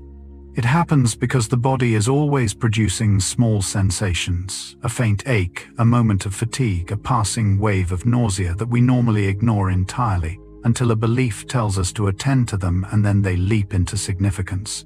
The belief does not always create the sensation, but it creates the noticing, and the noticing is much of the suffering. There is real usefulness in understanding this about yourself. So much of what we feel depends on where we have been told to look, on which of the body's endless quiet signals our attention has been aimed toward. And your attention tonight is yours to direct. You might turn it gently away from every small discomfort you have been carrying, away from the aches you have been monitoring, and toward the plain sensations of rest. The weight of your body held, the warmth around you, the slow easing of your breath. What you attend to grows, so attend now to comfort and let it fill the quiet. There is a small human practice, easy to dismiss as mere superstition, that turns out to hold a quiet and genuine power. When people are allowed to keep a lucky charm, they believe in a token, a ritual, a treasured small object while facing a task that tests their skill. They often perform measurably better than when the charm is taken away. Researchers found that the charm worked not through any magic in the object, but through the belief it carried. Holding it raised people's confidence in themselves, and that confidence steadied their hands, sharpened their focus, helped them persist. The lucky object became a vessel for self-belief, and the self-belief did the real work. This is a gentle and human thing. The way we pour our confidence into a token and then draw it back out when we need it. The way a small familiar object can hold our courage for us and hand it back in a trembling moment. There is no foolishness in it, only the mind using what it has to steady itself. And you likely have such anchors of your own, whether you name them as lucky or not, the worn keepsake, the particular words you say to yourself, the small ritual that tells you all is well. These are not empty habits. They are quiet reservoirs of belief you have built over time, and they genuinely help hold you. Tonight, you might reach for whatever small comforts anchor you into safety and rest, the familiar pillow, the accustomed dark, the quiet gesture that tells your body it is time. Let these old and trusted things hold your ease for you and lead you gently down toward sleep. Hold in your mind two identical objects, the very same thing in every way. One was handed to you carelessly, grabbed at random. The other, you are told, was chosen after long thought, selected especially for you by someone who considered what you would love. Though the objects are the same, the second one becomes precious, and the first stays ordinary. What makes the difference is not the thing, but your belief about the care behind it. Researchers who study how we value what we own have found that the meaning we attach to an object, the story of intention and affection woven around it, changes how much it is worth to us and how deeply we cherish it. A plain trinket, believed to be chosen with love, can outshine a costly thing, believed to be given thoughtlessly. This is because we do not really treasure objects. We treasure what they mean, the care they carry, the person they connect us to. A gift is a message before it is a thing, and it is the message we hold close. You know this from your own keepsakes, the ones that would be worthless to a stranger, yet you would grieve to lose, because they hold within them a belief in how much you were thought of, how much you were loved. Those beliefs make the humblest objects irreplaceable. And it points towards something warm and true, that you are, right now, surrounded by more care than you may pause to notice, held within a web of small intentions and quiet affections offered your way. Tonight you might let yourself believe fully in the care around you, that you are thought of, that you are held in mind by others even as you rest. Let that belief settle over you like a gift chosen especially for you. There is a peculiar gap in the human mind between how sure we feel about a memory and how correct that memory actually is. We tend to trust our vivid memories, most the ones that come with strong feeling and sharp detail, believing that their clarity proves their accuracy. But researchers have found, again and again, that confidence and correctness can drift far apart, that we can feel utterly certain of a memory that is partly or wholly mistaken, and feel this certainty most strongly for the memory's emotion has burnished. The strength of our belief in a memory is a poor guide to its truth.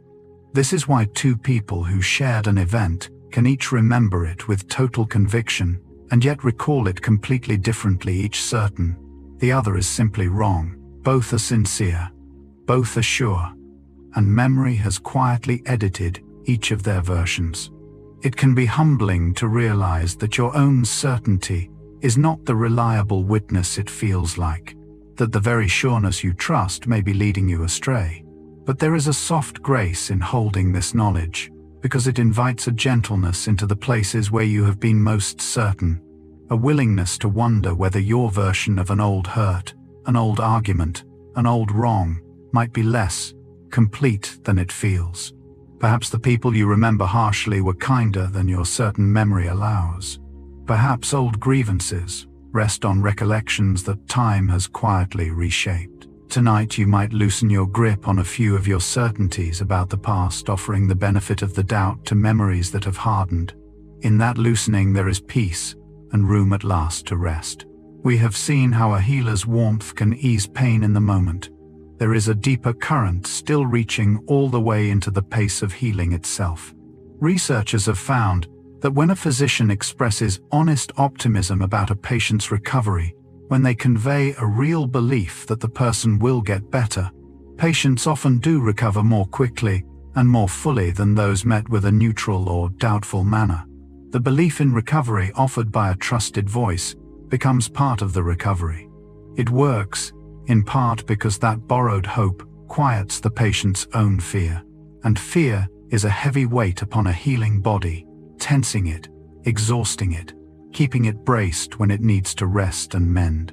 When someone you trust believes you will heal, you begin to believe it too, and your body, unclenched from dread, turns more of its energy toward the quiet work of repair. This is why the manner of care matters as much as its substance, why the words spoken over a sickbed are never idle. Hope offered sincerely is a kind of medicine that costs nothing and helps in ways we are only beginning to measure. And you can be this voice for the people you love in their hard hours, not with false promises, but with a genuine, steady faith in their strength to come through. Your belief in someone's healing is a real gift you can place into their hands. Tonight, if any part of you is mending, and some part of you always is quietly all the time, you might offer that same faith to yourself. Believe in your own body's patient wisdom to heal you in the night, and let that belief help it along. Time itself seems to bend to what we believe about it. When people are led to feel that their time is scarce, that there is never enough of it, they experience the day as more hurried, more pressured, more crowded, and paradoxically, they often accomplish less and enjoy less caught in the very rush. Their belief created. Researchers have found that this felt scarcity of time is only loosely tied to how much time we actually have. Two people with identical hours can inhabit them completely differently. One harried and breathless, the other spacious and calm, depending on the belief they carry about time's supply. And curiously, when people are given the sense that they have time to spare even briefly, they often become more generous, more patient, more present, as though the belief in abundance opened room in them for others. The story you tell about time shapes the texture of your hours.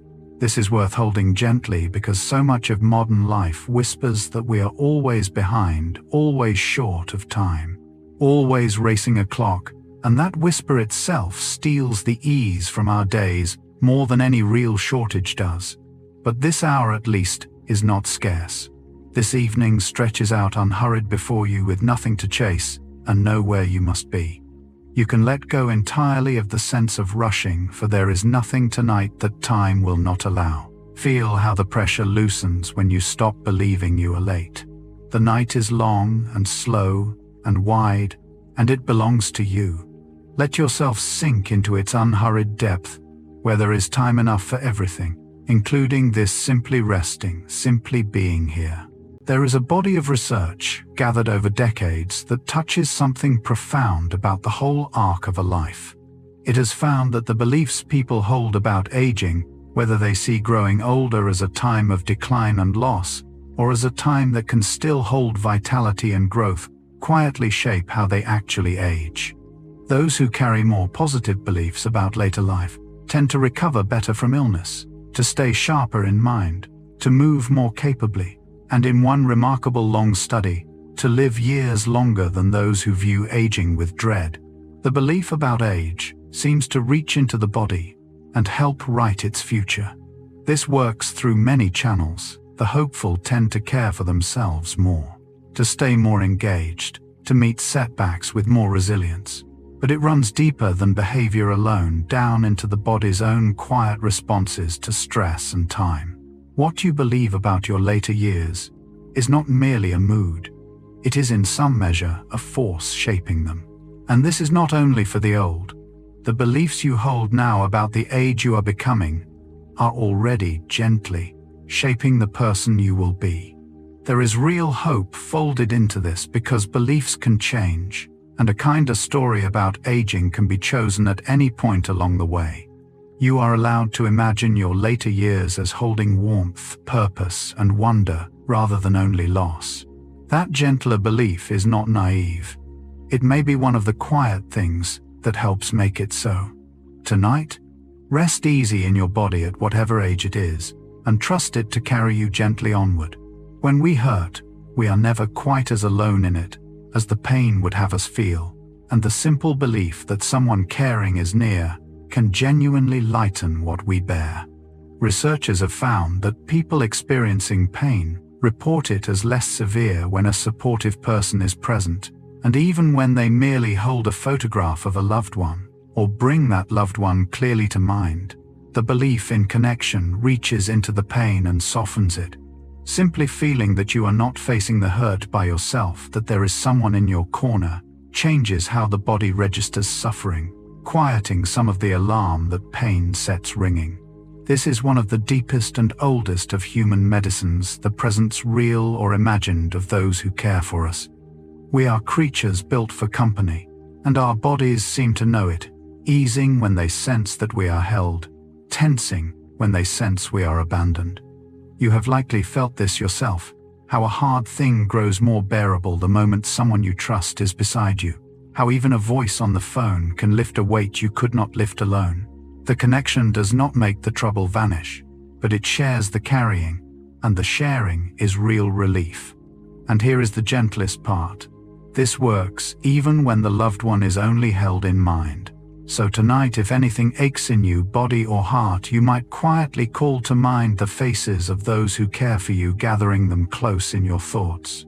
You are not alone in this dark. You are held even now by more love than you can see. Let it ease you. There is a quiet loop that runs between people, and you can start it turning in a gentle direction whenever you choose. When you approach someone expecting kindness, you carry yourself differently. Your face softens, your voice warms, your whole manner opens, and others meeting that openness tend to answer it in kind. Researchers have traced how our expectations of others quietly shape our own behavior toward them, which then shapes their behavior back toward us, so that a belief in warmth can bring warmth into being, just as a belief in coldness can summon cold. The expectation becomes the seed of the very thing expected. This is one of the most hopeful powers you carry into your days, because it means you are never merely at the mercy of how others treat you. You help set the tone through the beliefs you bring and the warmth you offer first. A trusting, kindly approach tends to call forth trust and kindness in return, spreading a small circle of ease wherever you go. It does not work every time, of course, for some people arrive already closed and no warmth can force a door. But far more often than we expect, the world answers us in the key we first strike. And there is something lovely in knowing that your own gentleness is quietly generative, that the kindness you offer tends to come home to you multiplied. Tonight, as you look back on the day, you might notice the small warmths you gave and received, the little loop of care turning between you and others. And as you look toward tomorrow, you might carry a soft expectation of kindness, trusting that the warmth you bring will more often than not find its way back to you. There is a particular kind of belief that has a cruel way of making itself come true, and it visits us in the very hours we most long for rest.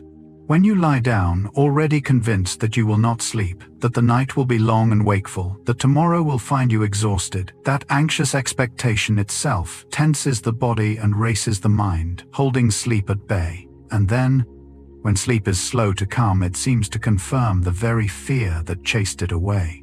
Researchers who study restless nights have found that the worry about not sleeping is often a greater enemy of sleep than whatever first disturbed it. A self-fulfilling dread that tightens the harder we try to escape it. The belief that sleep is failing becomes the reason it fails. And here is the gentle key that can loosen this knot. Sleep cannot be forced, only allowed, and it comes most easily to those who stop demanding it. The pressure to sleep is itself the obstacle. The willingness to simply rest awake or not is the opening. So tonight you might set down entirely the belief that you must sleep and the fear that you will not. You need not chase sleep at all. You need only lie here held and warm and safe, letting your body rest whether or not sleep comes, trusting that rest alone is enough, that your body is gathering what it needs, even in stillness. Release the whole question of sleeping well. There is nothing you must do, nowhere you must get to. Let wakefulness and sleep become equally welcome, and in that soft surrender, sleep so often quietly arrives on its own. There is a quiet experiment that researchers run to study how trust moves between people, and what it reveals is gently hopeful. When one person is given the chance to entrust something of value to a stranger, most people, more often than a cynic would guess, choose to trust, and most of those trusted in turn prove worthy of it, returning the trust with fairness. Trust offered first tends to call forth trustworthiness in reply. The belief that another person can be relied upon becomes in the offering a kind of invitation they are moved to honor. This runs against the wary voice that warns us to expect the worst of strangers, to guard ourselves, to assume ill intent. And yet the evidence suggests that a modest, open trust is not naive, but quietly wise, that most people, met with faith, rise to meet it, that the warmth we extend is more often returned than betrayed. To trust another is to hand them a belief about who they are, and people so often reach to become the person they are believed to be. You have likely felt this yourself, both the lift of being trusted by someone and the pull it created in you to prove worthy of their faith. This is one of the gentle threads that holds the human world together, this quiet readiness to trust and be trusted, mostly unremarked, mostly kept. And it means the world is more often than fear, allows a place where an offered hand is taken kindly. Tonight you might let that softer belief about people settle over you, easing the day's small suspicions. You live among more trustworthiness than you notice. You can lower your guard here, in the safe dark and rest. Consider how much of what you give to anything depends on a single quiet belief whether you think your effort will make a difference. When people believe their work matters, that their striving actually shapes the outcome, they pour more of themselves in, persist through difficulty, and bring a care that half-hearted labor never finds. But when they believe their effort is pointless, that nothing they do will change the result, something in them withdraws, and they give less, and the giving less then makes the poor outcome likelier, quietly confirming the very belief that caused it. Researchers have studied this sense of whether our actions matter and found it to be a powerful engine of how fully we engage with our lives. The belief that you can make a difference is much of what makes you try. This touches something deep, because so much depends on that flame of felt significance, the sense that your work counts, that your care lands somewhere, that you are not merely spinning your wheels against an indifferent world. When you believe your effort reaches into things and shapes them, you show up more fully for your own life. And here is what is worth holding close: your effort does matter more than the weary voice of doubt admits. The care you gave today reached people and things in ways you will never fully see, rippling outward beyond your sight. It counted. What you did with this day mattered, even the small, quiet parts of it. Tonight, you may set that effort down, whole and complete, trusting that it landed where it was meant to. You gave enough. It mattered. Now, gently, rest. Here is a tender bias woven into the human mind, one that quietly tilts us toward hope. When people receive news about their own future, their health, their prospects, their chances, researchers have found that we update our beliefs more readily when the news is good than when it is bad. Tell someone their risk of some misfortune is lower than they feared, and they gladly revise their belief. Tell them it is higher, and they resist holding on to their sunnier estimate. The mind leans gently and persistently toward the brighter possibility.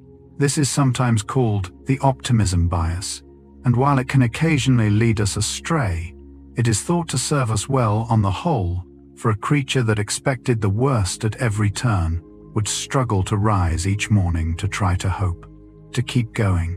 A measure of unearned optimism may be part of what carries us forward through an uncertain world. You likely carry this leaning yourself, this quiet assumption that things will, on balance, turn out well for you, that the good is more likely than the bad. It is not a flaw to be corrected. It is in gentle doses, a grace, a warmth built into the mind to keep it hopeful. And there is permission in knowing this, permission to trust your own hopefulness, to let yourself believe in kinder outcomes without scolding yourself for naivety. Tonight you might lean fully into that inborn optimism, letting your mind drift toward the good that tomorrow may hold rather than the troubles it might. Your mind is built to hope. Let it hope you gently toward sleep, trusting that the morning will be kind. There is a small and human paradox that lives in how we eat, and it turns on what we believe about our food. When people are told that a food is healthy or virtuous or good for them, they often end up eating more of it than they otherwise would, feeling somehow that its healthfulness has earned them the extra, or that such a food could not do much harm. Researchers have found this again and again. The very belief that a food is wholesome can loosen the restraint we might otherwise bring to it, so that the healthy label quietly becomes permission. We reason without quite noticing that if the thing is good for us, more of it must be better, or at least harmless. It is a gentle reminder of how tangled our beliefs about food have become, how much meaning and morality we have piled onto the simple act of eating. And it invites a softer, clearer relationship with what nourishes us, one less ruled by labels of good and bad, virtue and sin, and more attuned to what our bodies actually need and enjoy. You need not moralize your meals to eat well. You need only listen gently to the plain wisdom of hunger and fullness that your body has always carried. There is freedom in setting down the exhausting arithmetic of good foods and bad, and simply trusting yourself to know when you have had enough. Tonight, whatever you ate today, you might release any judgment you attach to it. The small guilts, the private accountings. You were fed. You were nourished. It was enough. Let the whole weary bookkeeping of eating dissolve and rest in a body that knows better than any label how to care for itself. Philosophers have argued for centuries about whether we truly choose our actions or are simply carried along by forces beyond our control, and the argument may never be settled. But researchers found something striking that sidesteps the great question entirely. Whatever the truth, our belief about it changes how we behave. When people are led to doubt that they have free will, to feel that their choices are not really their own, they tend to act with less care, less honestly, less helpfully, less responsibly, as though the belief in their own agency had been quietly holding them to a higher standard. And when people feel a strong sense that their choices matter, that they are the genuine authors of their actions, they tend to act with more integrity and more resolve. The belief in your own freedom seems to be part of what makes you use it well. This is a curious and important thing to know, because it means the story you tell yourself about your own power to choose is not idle philosophy. It shapes the person you actually become. To feel yourself the author of your life, even a little, is to live more fully as one, and you are in every moment that matters.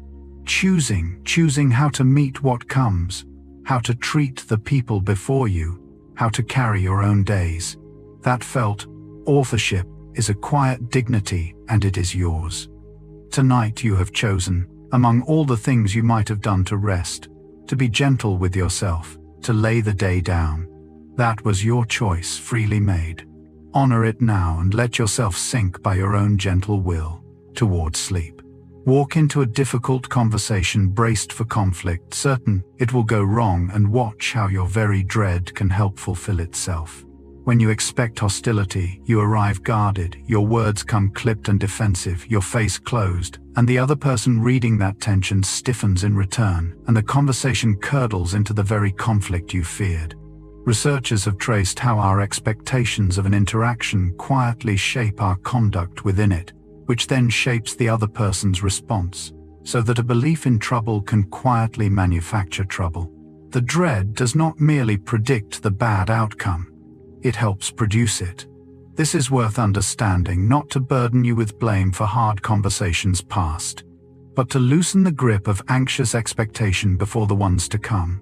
For the loop runs the other way. With equal force walk in, expecting understanding, and you offer openness, and openness so often invites openness back. Your belief about how it will go becomes part of how it goes. You have likely known both the talk you dreaded that spiraled just as you feared, and the one you approached with hope that softened beyond your expectation. The difference lay partly in what you carried in with you, and there is real gentleness in this, a way to enter tomorrow's conversations more lightly, trusting that most people met with warmth will answer with warmth, that most tensions ease when we stop bracing for the worst. Tonight, if any difficult exchange awaits you, you might set down your dread of it now and let a softer expectation take root instead. Release the imagined argument. It has not happened, and it need not. For now, there is no conversation to fear, only the quiet and rest. When something in you is healing, a wound, an illness, a grief, a hard season, slowly passing, the belief that you are getting better can itself quicken the getting better. Researchers have found that people who believe they are on the mend tend to feel more recovered, and often to recover more fully than those equally healed who remain convinced they are still broken. The belief in recovery becomes part of it, quieting the anxious watching that keeps a body and a heart tense, letting them soften into the mending they are already doing. To believe you are healing is to stop bracing against the hurt, and in that, unclenching the healing finds more room. This is not about denying real pain or rushing a recovery that needs its time. It is about the quiet difference between a person who trusts their own mending and one who fearfully doubts it. The one who trusts turns their energy toward living. The one who doubts spends it monitoring the wound. And so much of you is always healing quietly, without your supervision cuts, closing tiredness, lifting sorrows slowly, loosening their hold. The body and the heart forever tending themselves in ways you never see. You are, at this very moment, mending in 100 small ways you will never notice. Tonight you might choose to believe in that quiet recovery, to trust that you are getting better, steadier, more whole, even now, even in your sleep. The night is when so much of your healing happens. In the deep hours when the body does its patient repair. Believe in it. Let yourself rest inside the trust that you are healing, and let the healing carry on while you sleep. There is a particular warmth that arises when we discover that someone we care for believes as we do, sees the world as we see it, holds dear what we hold dear. And researchers have found that this sharing of beliefs is one of the deep foundations of human closeness. When people learn that another shares their views, their values, their way of understanding things, they feel drawn nearer, more understood, more at home in the other's company. Shared belief becomes a kind of shelter. Two people build together a common ground on which a friendship can stand. This runs deeper than mere agreement. It is the felt sense of not being alone in how you see, of finding your own inner world mirrored and confirmed in another. We are so much of us longing to be understood, and to share a belief is to be understood at the level of the very lens through which we look. It is why we feel such quiet joy in finding a kindred spirit, someone who simply gets it, who nods at the things that move us, and troubles over the things that trouble us. Those bonds are among the sweetest gifts a life can hold. And you have them, people who share your beliefs, your loves, your quiet certainties about what matters, people in whose company you feel known. Tonight you might bring those kindred souls to mind, the ones who see the world beside you, who understand you without your having to explain. Feel the warmth of that shared understanding, the comfort of not being alone in how you see. You belong to others, and they to you, bound by all you believe together. Rest in that belonging and let it hold you as you sleep. Your body holds a quiet, constant question beneath all your thoughts: am I safe here? And the answer, it settles on the belief it forms about where you are, shapes everything about how you feel in a place, whether you can relax there or must. Stay subtly braced. Researchers who study the body's stress systems have found that a felt sense of safety is what allows the whole nervous system to stand down the muscles, to loosen the breath, to deepen the guarding vigilance, to finally rest. When some part of you believes a place is dangerous, even without conscious reason, it keeps you tensed and ready, unable to fully let go. But when you believe you are safe, truly safe, the body receives that belief as permission to soften into it at last. This is why the same room can feel like refuge or like threat, depending less on the room than on the belief you hold about it.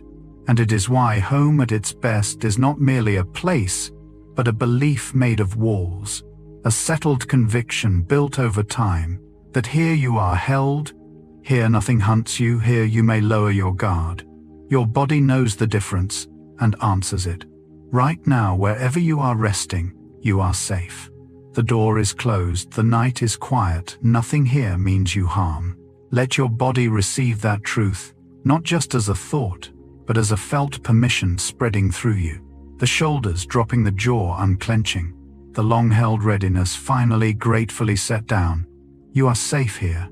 Let every part of you believe it and settle and rest.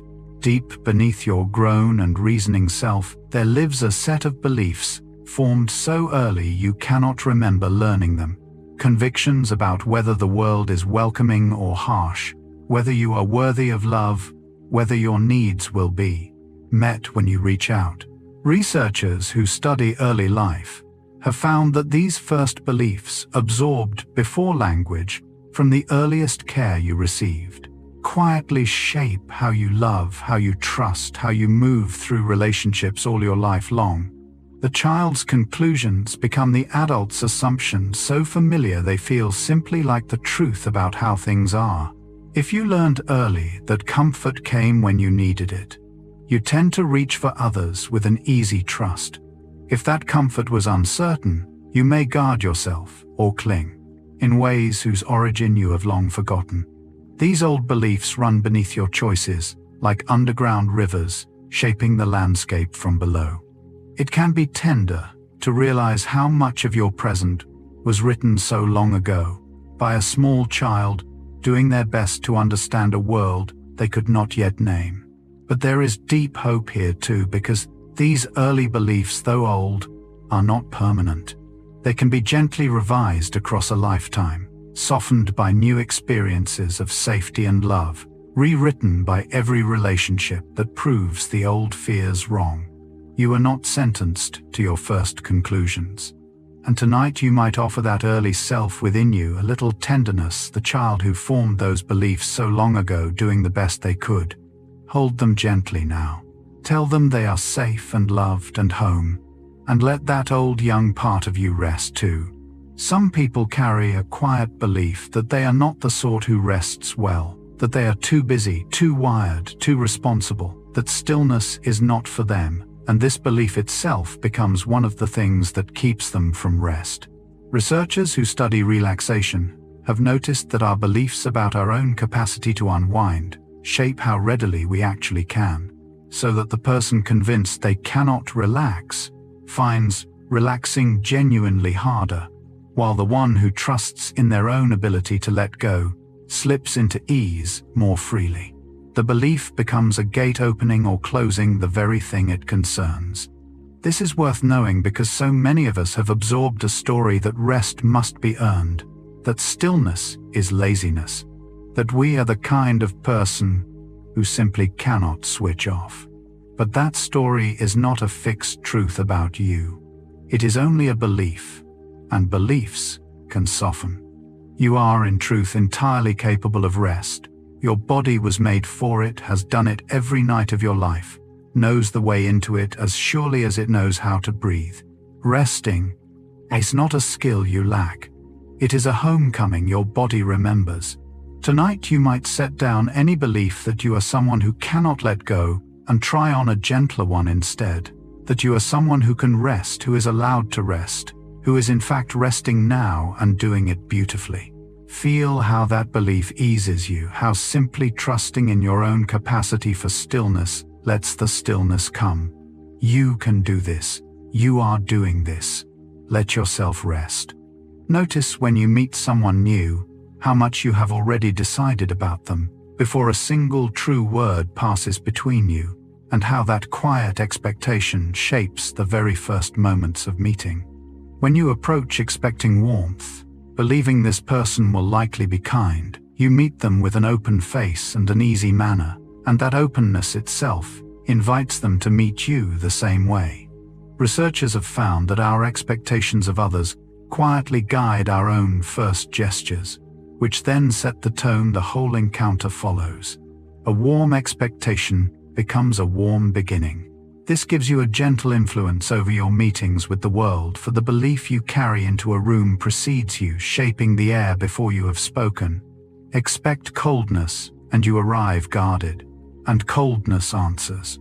Expect kindness, and you arrive open, and kindness so often answers back. You are not merely receiving how others treat you. You are in some quiet measure calling it forth by what you believe of them beforehand. And there is real sweetness in choosing where you can to expect the best of the people you meet, not blindly but as a gentle default, a willingness to believe in others' warmth until shown otherwise. It makes the world a friendlier place to move through, and it makes you a friendlier presence within it. Tonight, as the day's encounters settle behind you, you might release any coldness you met and any you carried, and let a soft expectation of warmth take its place for tomorrow. Believe as you drift off that the faces you meet ahead will more often than not be kind. It is largely true, and believing it gently makes it truer. There is a quiet strength in the simple belief that tomorrow may hold something good, not certainty, not a promise, just an open hopefulness about what the next day might bring. And researchers have found that this kind of gentle hope measurably lightens the burdens of the present. When people believe that better things may lie ahead, they weather their current hardships with more resilience, more calm, more capacity to rest despite their troubles, because the mind is not braced only against loss, but leaning a little toward possibility. Hope for tomorrow softens the weight of tonight. This is not naive cheer or a denial of real difficulty. It is a quiet orientation of the heart toward the open, unwritten future, which has not yet happened and may hold far more good than the anxious mind predicts. Tomorrow is genuinely unknown, and its unknownness is not only a source of worry, but a source of possibility. A fresh day not yet spent that may surprise you with kindness. You cannot know what it holds, and that means it may hold something lovely, a small joy, an unexpected ease, a moment of warmth you cannot yet foresee. Believing this is not foolishness. It is a gift you give the present, letting it rest more easily by trusting the future to be gentle. Tonight, whatever weighed on this day, you might set it down beside a soft belief that tomorrow may lift some of it, may bring some small good you cannot yet see. Let that quiet hope loosen the grip of the day's cares. Tomorrow is not yet here, and it may be kind. Rest now and let it come in its own time. Deep within you runs a system that never sleeps, always monitoring, always asking whether you are safe or in danger, and translating its answer directly into the language of the body. When this system reads danger, it floods you with the signals of alarm, the quickened heart, the shallow breath, the tightened muscles poised to act. But when it reads safety, when your belief that all is well reaches down into it, it answers instead with the signals of calm, the heart slowing the breath, deepening the body, releasing its long vigilance into ease. Researchers who study this quiet inner sentinel have found that it responds not only to real threats, but to your beliefs about threat, so that a felt sense of safety, even in stillness, can shift the whole body toward rest. Your belief in your own safety becomes quite literally a chemical message of calm flowing through you. This is why reassurance soothes us so bodily, why feeling safe is not just a thought, but a physical release, spreading through every limb. And it means you are not helpless before your own tension. The belief you cultivate reaches your body and instructs it. Right now, in this quiet, you can offer that inner sentinel the truth it needs to stand down, that you are safe, that nothing here threatens you, that the day's dangers, real or imagined, are behind you now. Let that belief sink past your thoughts and into the deep systems that read it, and feel the answer rising, the calm signals spreading the heart, easing the breath, deepening the body, at last releasing its watch. You are safe. Your body hears you. Let it rest. Among the deepest of human longings is the wish to be understood, to have another person truly grasp what we feel and mean. And researchers have found that this is not merely an emotional comfort, but a physical one, reaching down into the body's very chemistry. When people feel genuinely understood by another, their stress responses ease. The body, sensing that it is known and met, softens its alarm and settles toward calm. To be understood is in a real and measurable way to be soothed. This is why a conversation in which we feel truly heard can leave us lighter in body as well as heart, and why loneliness, the ache of feeling unknown, weighs so heavily on our health. We are built to be met by other minds, and our bodies register the difference between being seen and being invisible. You have surely felt this. The deep bodily relief of finally being understood by someone, the way the tension drains out of you when another person simply gets it, gets you. That relief is real, written in the quieting of your stress systems. And it means that the understanding others offer you is a genuine gift to your body, not only your feelings. Tonight you might bring to mind the people who understand you, who have met you truly, who know your heart, and let the felt sense of being understood by them settle over you now, even in their absence, even just in memory. You are known.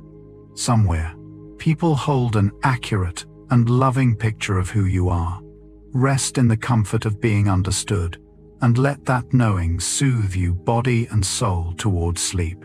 There is a quiet faith you can hold about yourself, a belief that you are at bottom steady, that you can weather what comes, that beneath the day's wobbles, there is a stable ground in you, and this belief has a way of helping the very steadiness it trusts to arrive.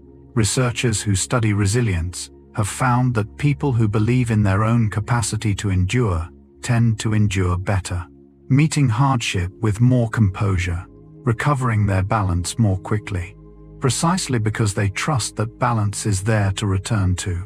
The belief in your own steadiness becomes part of what steadies you. This is not about denying that you shake sometimes, that you falter and doubt and lose your footing as every living person does. It is about the deeper trust that beneath those tremors, you have a ground you can find your way back to, a core that holds even when the surface is stirred. You have proven this to yourself many times. In truth, you have come through hard things before, found your feet again after every stumble, steadied yourself after every shaking. That returning is evidence of a steadiness you already possess, whether or not you feel it in the wobbling moment. Tonight you might rest in that deeper trust that you are steadier than your anxious moments, suggests that you have always found your balance again, that the ground in you holds. You do not need to feel unshakable to be steady. You need only trust that you will find your footing, as you always have. Let that quiet faith settle you now. You are steadier than you know. Rest in your own steadiness, and let it hold you through the night. For so many of us, rest arrives, shadowed by a quiet guilt, a nagging belief that we should be doing something, producing something, earning our place, that to simply rest is somehow a failing. And this belief itself steals the ease from our resting, keeping us restless even in stillness, unable to fully receive the rest our bodies plead for.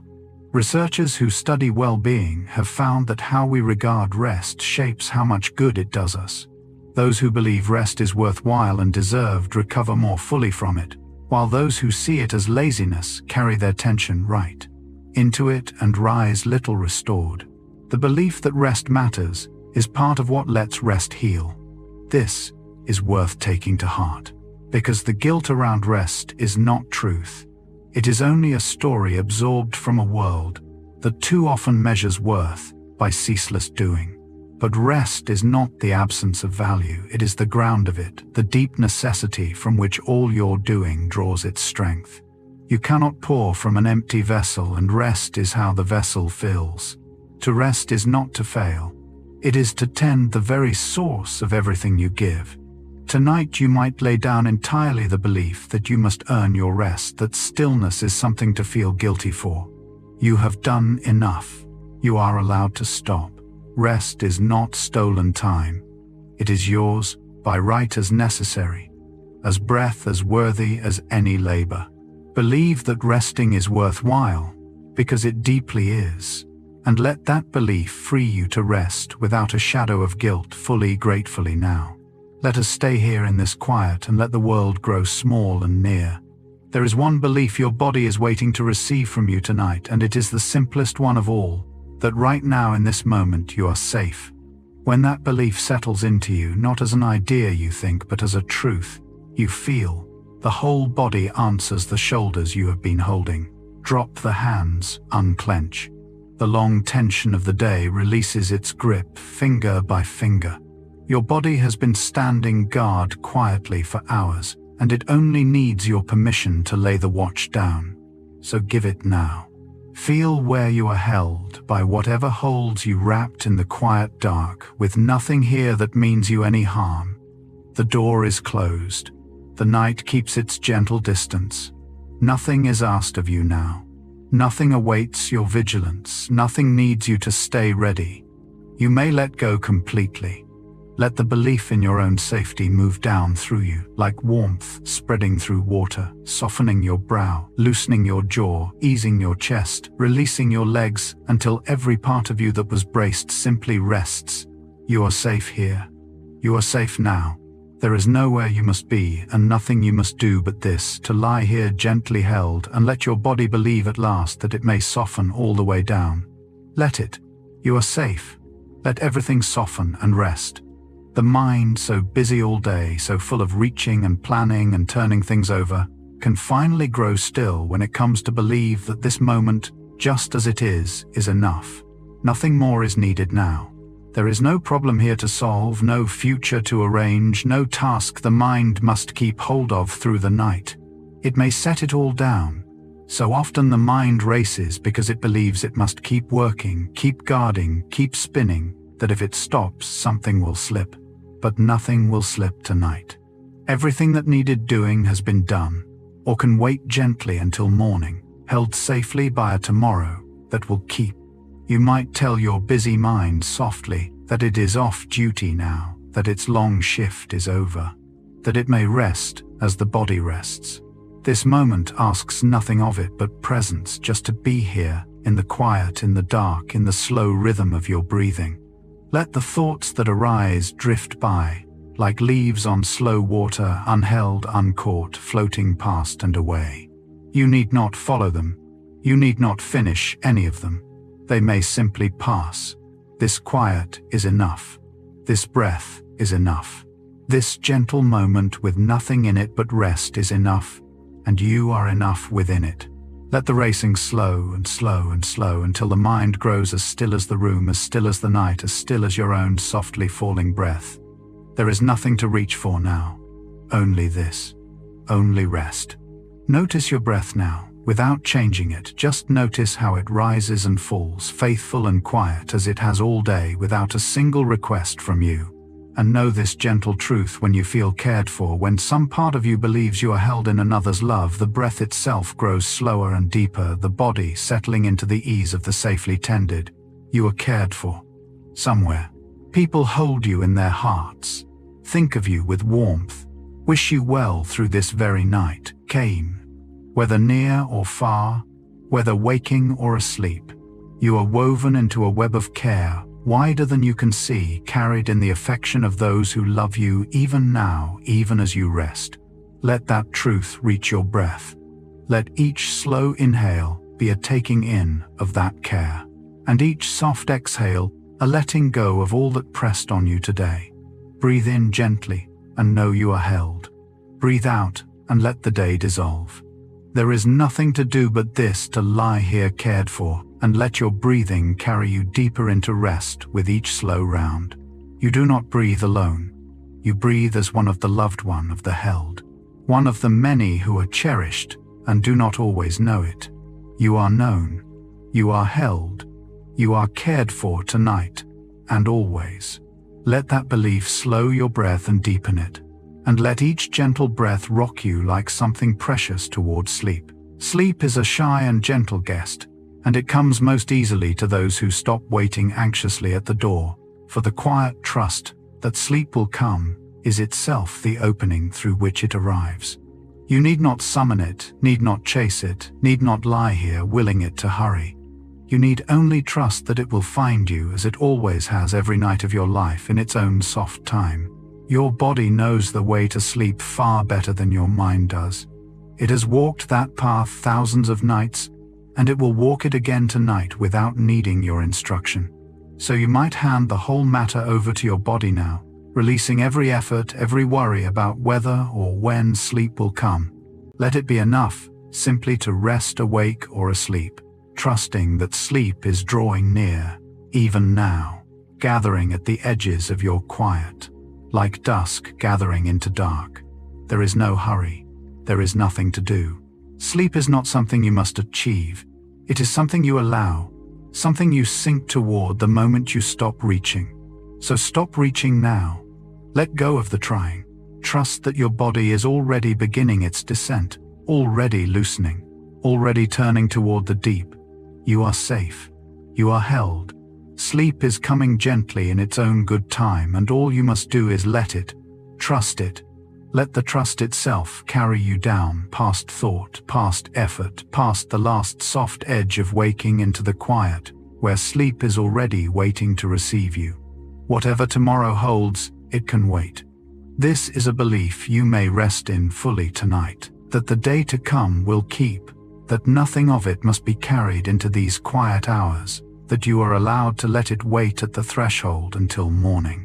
So often we drag tomorrow into tonight, rehearsing its tasks, bracing for its troubles, refusing to let the present moment simply be, and in doing so, we lose the gentle, unhurried peace that this hour was made to hold.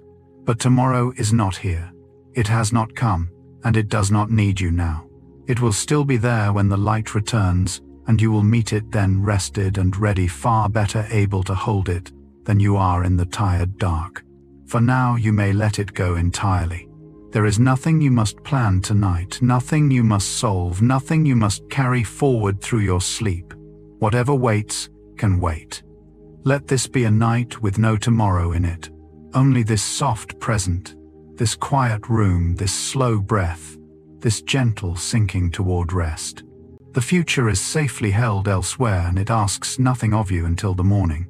Feel how the letting go of tomorrow lightens tonight, how the present grows spacious and calm once you stop crowding it with what is not yet here. This hour is yours, unhurried and whole. Rest in it completely. Tomorrow will keep, and you tonight may be entirely softly here, with nowhere to go, and nothing to reach, gently and unhurriedly drifting toward sleep.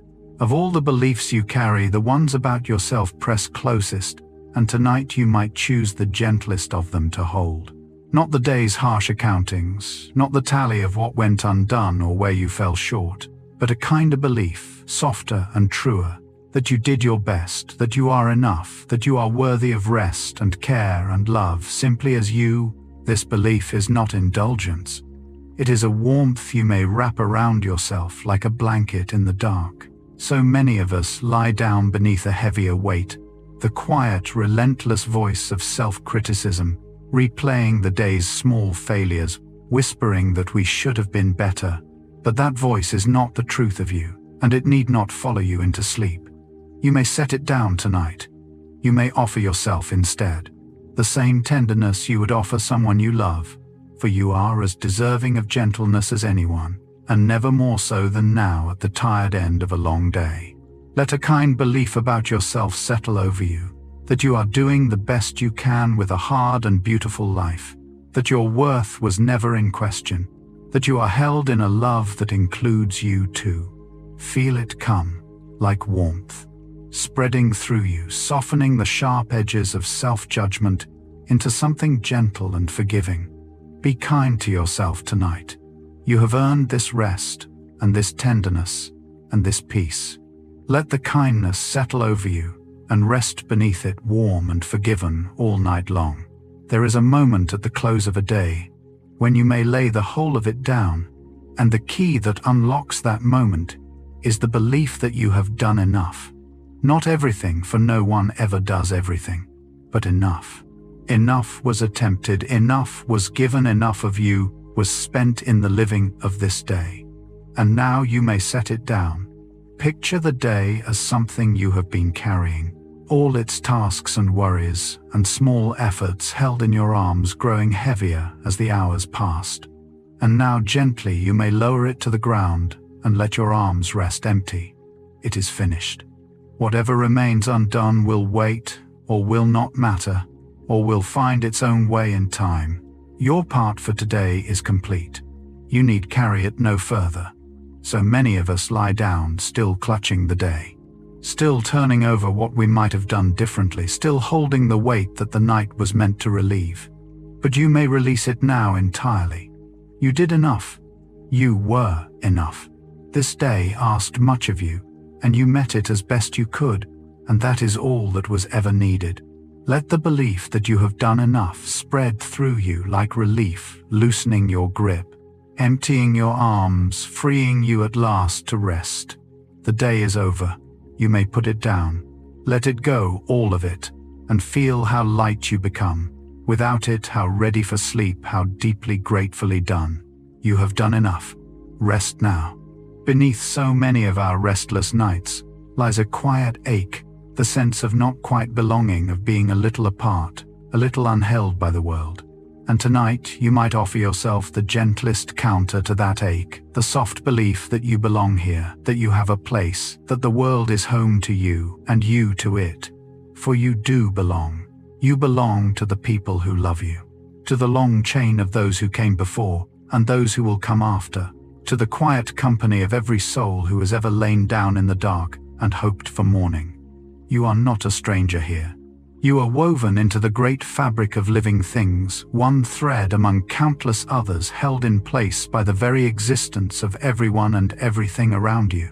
This belief that you belong eases something deep in the resting heart, quieting the old loneliness, softening the sense of being adrift. You are not adrift. You are home wherever you are, held by your belonging to a world that has a place for you. Feel it settle now, the warmth of belonging, the ease of being where you are meant to be, the quiet relief of a heart that no longer strains against apartness, but rests in its place among all things. You belong to this night, to this quiet, to this gentle moment of rest. You belong to the morning that will come for you. You belong. Let that soft belief hold you and ease your heart, and let you rest in the deep peace of one who is finally fully home. Rest is not something you must earn tonight, not a reward to be deserved or a privilege to be justified. It is simply yours, freely and fully yours to take as you take a breath. And believing this, truly believing that rest belongs to you by right, is what lets you finally reach out and receive it. So many of us hold rest at arm's length, waiting for permission, feeling we must first finish, first prove, first earn our place in the stillness. But there is no gate to pass through, no ledger to balance. Rest is not a thing you owe the world an explanation for. It is your birthright as a living, breathing creature, as natural and necessary as the beating of your heart, and it is yours right now, without condition, without cost. So take it. Let yourself believe fully and without guilt that you are allowed to rest, that this quiet is yours, that you may sink into it as deeply as you wish and stay as long as you need. No one is waiting to reclaim it. Nothing depends on your staying awake. The rest before you is a gift with your name on it, and all you must do is accept it. Reach for it now gently, the way you would reach for something offered in love. Take the rest that is yours. Let go of every reason you have ever held for denying it to yourself, and simply receive it whole and complete and freely given. Rest is yours. It has always been yours. Take it now, and let it hold you all the way down into the deep and gentle dark of sleep. And so we come to the last and softest belief of all, the one that gathers up all the others and carries you the final distance into rest, that you are held. Not alone, not adrift, not unsupported, but held by the ground beneath you, by the quiet around you, by the love that surrounds you even in the dark, by the long night itself that has cradled every sleeper who ever lived. You are held tonight as a child is held, as something precious is held, as everything that rests is held by the gentle keeping of the world. Feel it now, this being held. Feel how you are supported at every point, needing to hold nothing up yourself, needing only to let go and be carried. The night holds you. The dark holds you. The love of those who cherish you holds you. And beneath it all, your own faithful body holds you, breathing for you, beating for you, tending you through the hours you will not remember. You may release yourself entirely into all this holding. There is nothing left to do, nothing left to carry, nothing left to be, but held and resting and softly letting go. Let the belief that you are held be the last thought that dissolves, as sleep takes you no effort in it, no worry, only the deep and simple trust of one who knows they are safe and loved and carried. You are held tonight. You have always been held. Let that belief cradle you now, past the last edge of waking down and down into the warm and gentle dark where rest is waiting to receive you. and you may finally wholly sleep. You have come a long way tonight through 100 small truths about the quiet power that shapes so much of what you feel and see and are. And now there is nothing left to understand, nothing left to hold. Belief in the end is a gentle thing, the soft conviction that you are safe, that you are cared for, that you are held. Let those beliefs be the ones you carry down into sleep now, warm and simple and true. The day is done. You have done enough. You are safe, and you are held, and you may rest. Let your breath grow slow, let your body grow soft, let the dark grow kind around you and drift gently into the sleep that has been waiting all along to receive you. Thank you for spending this time here with me. Until next time, good night.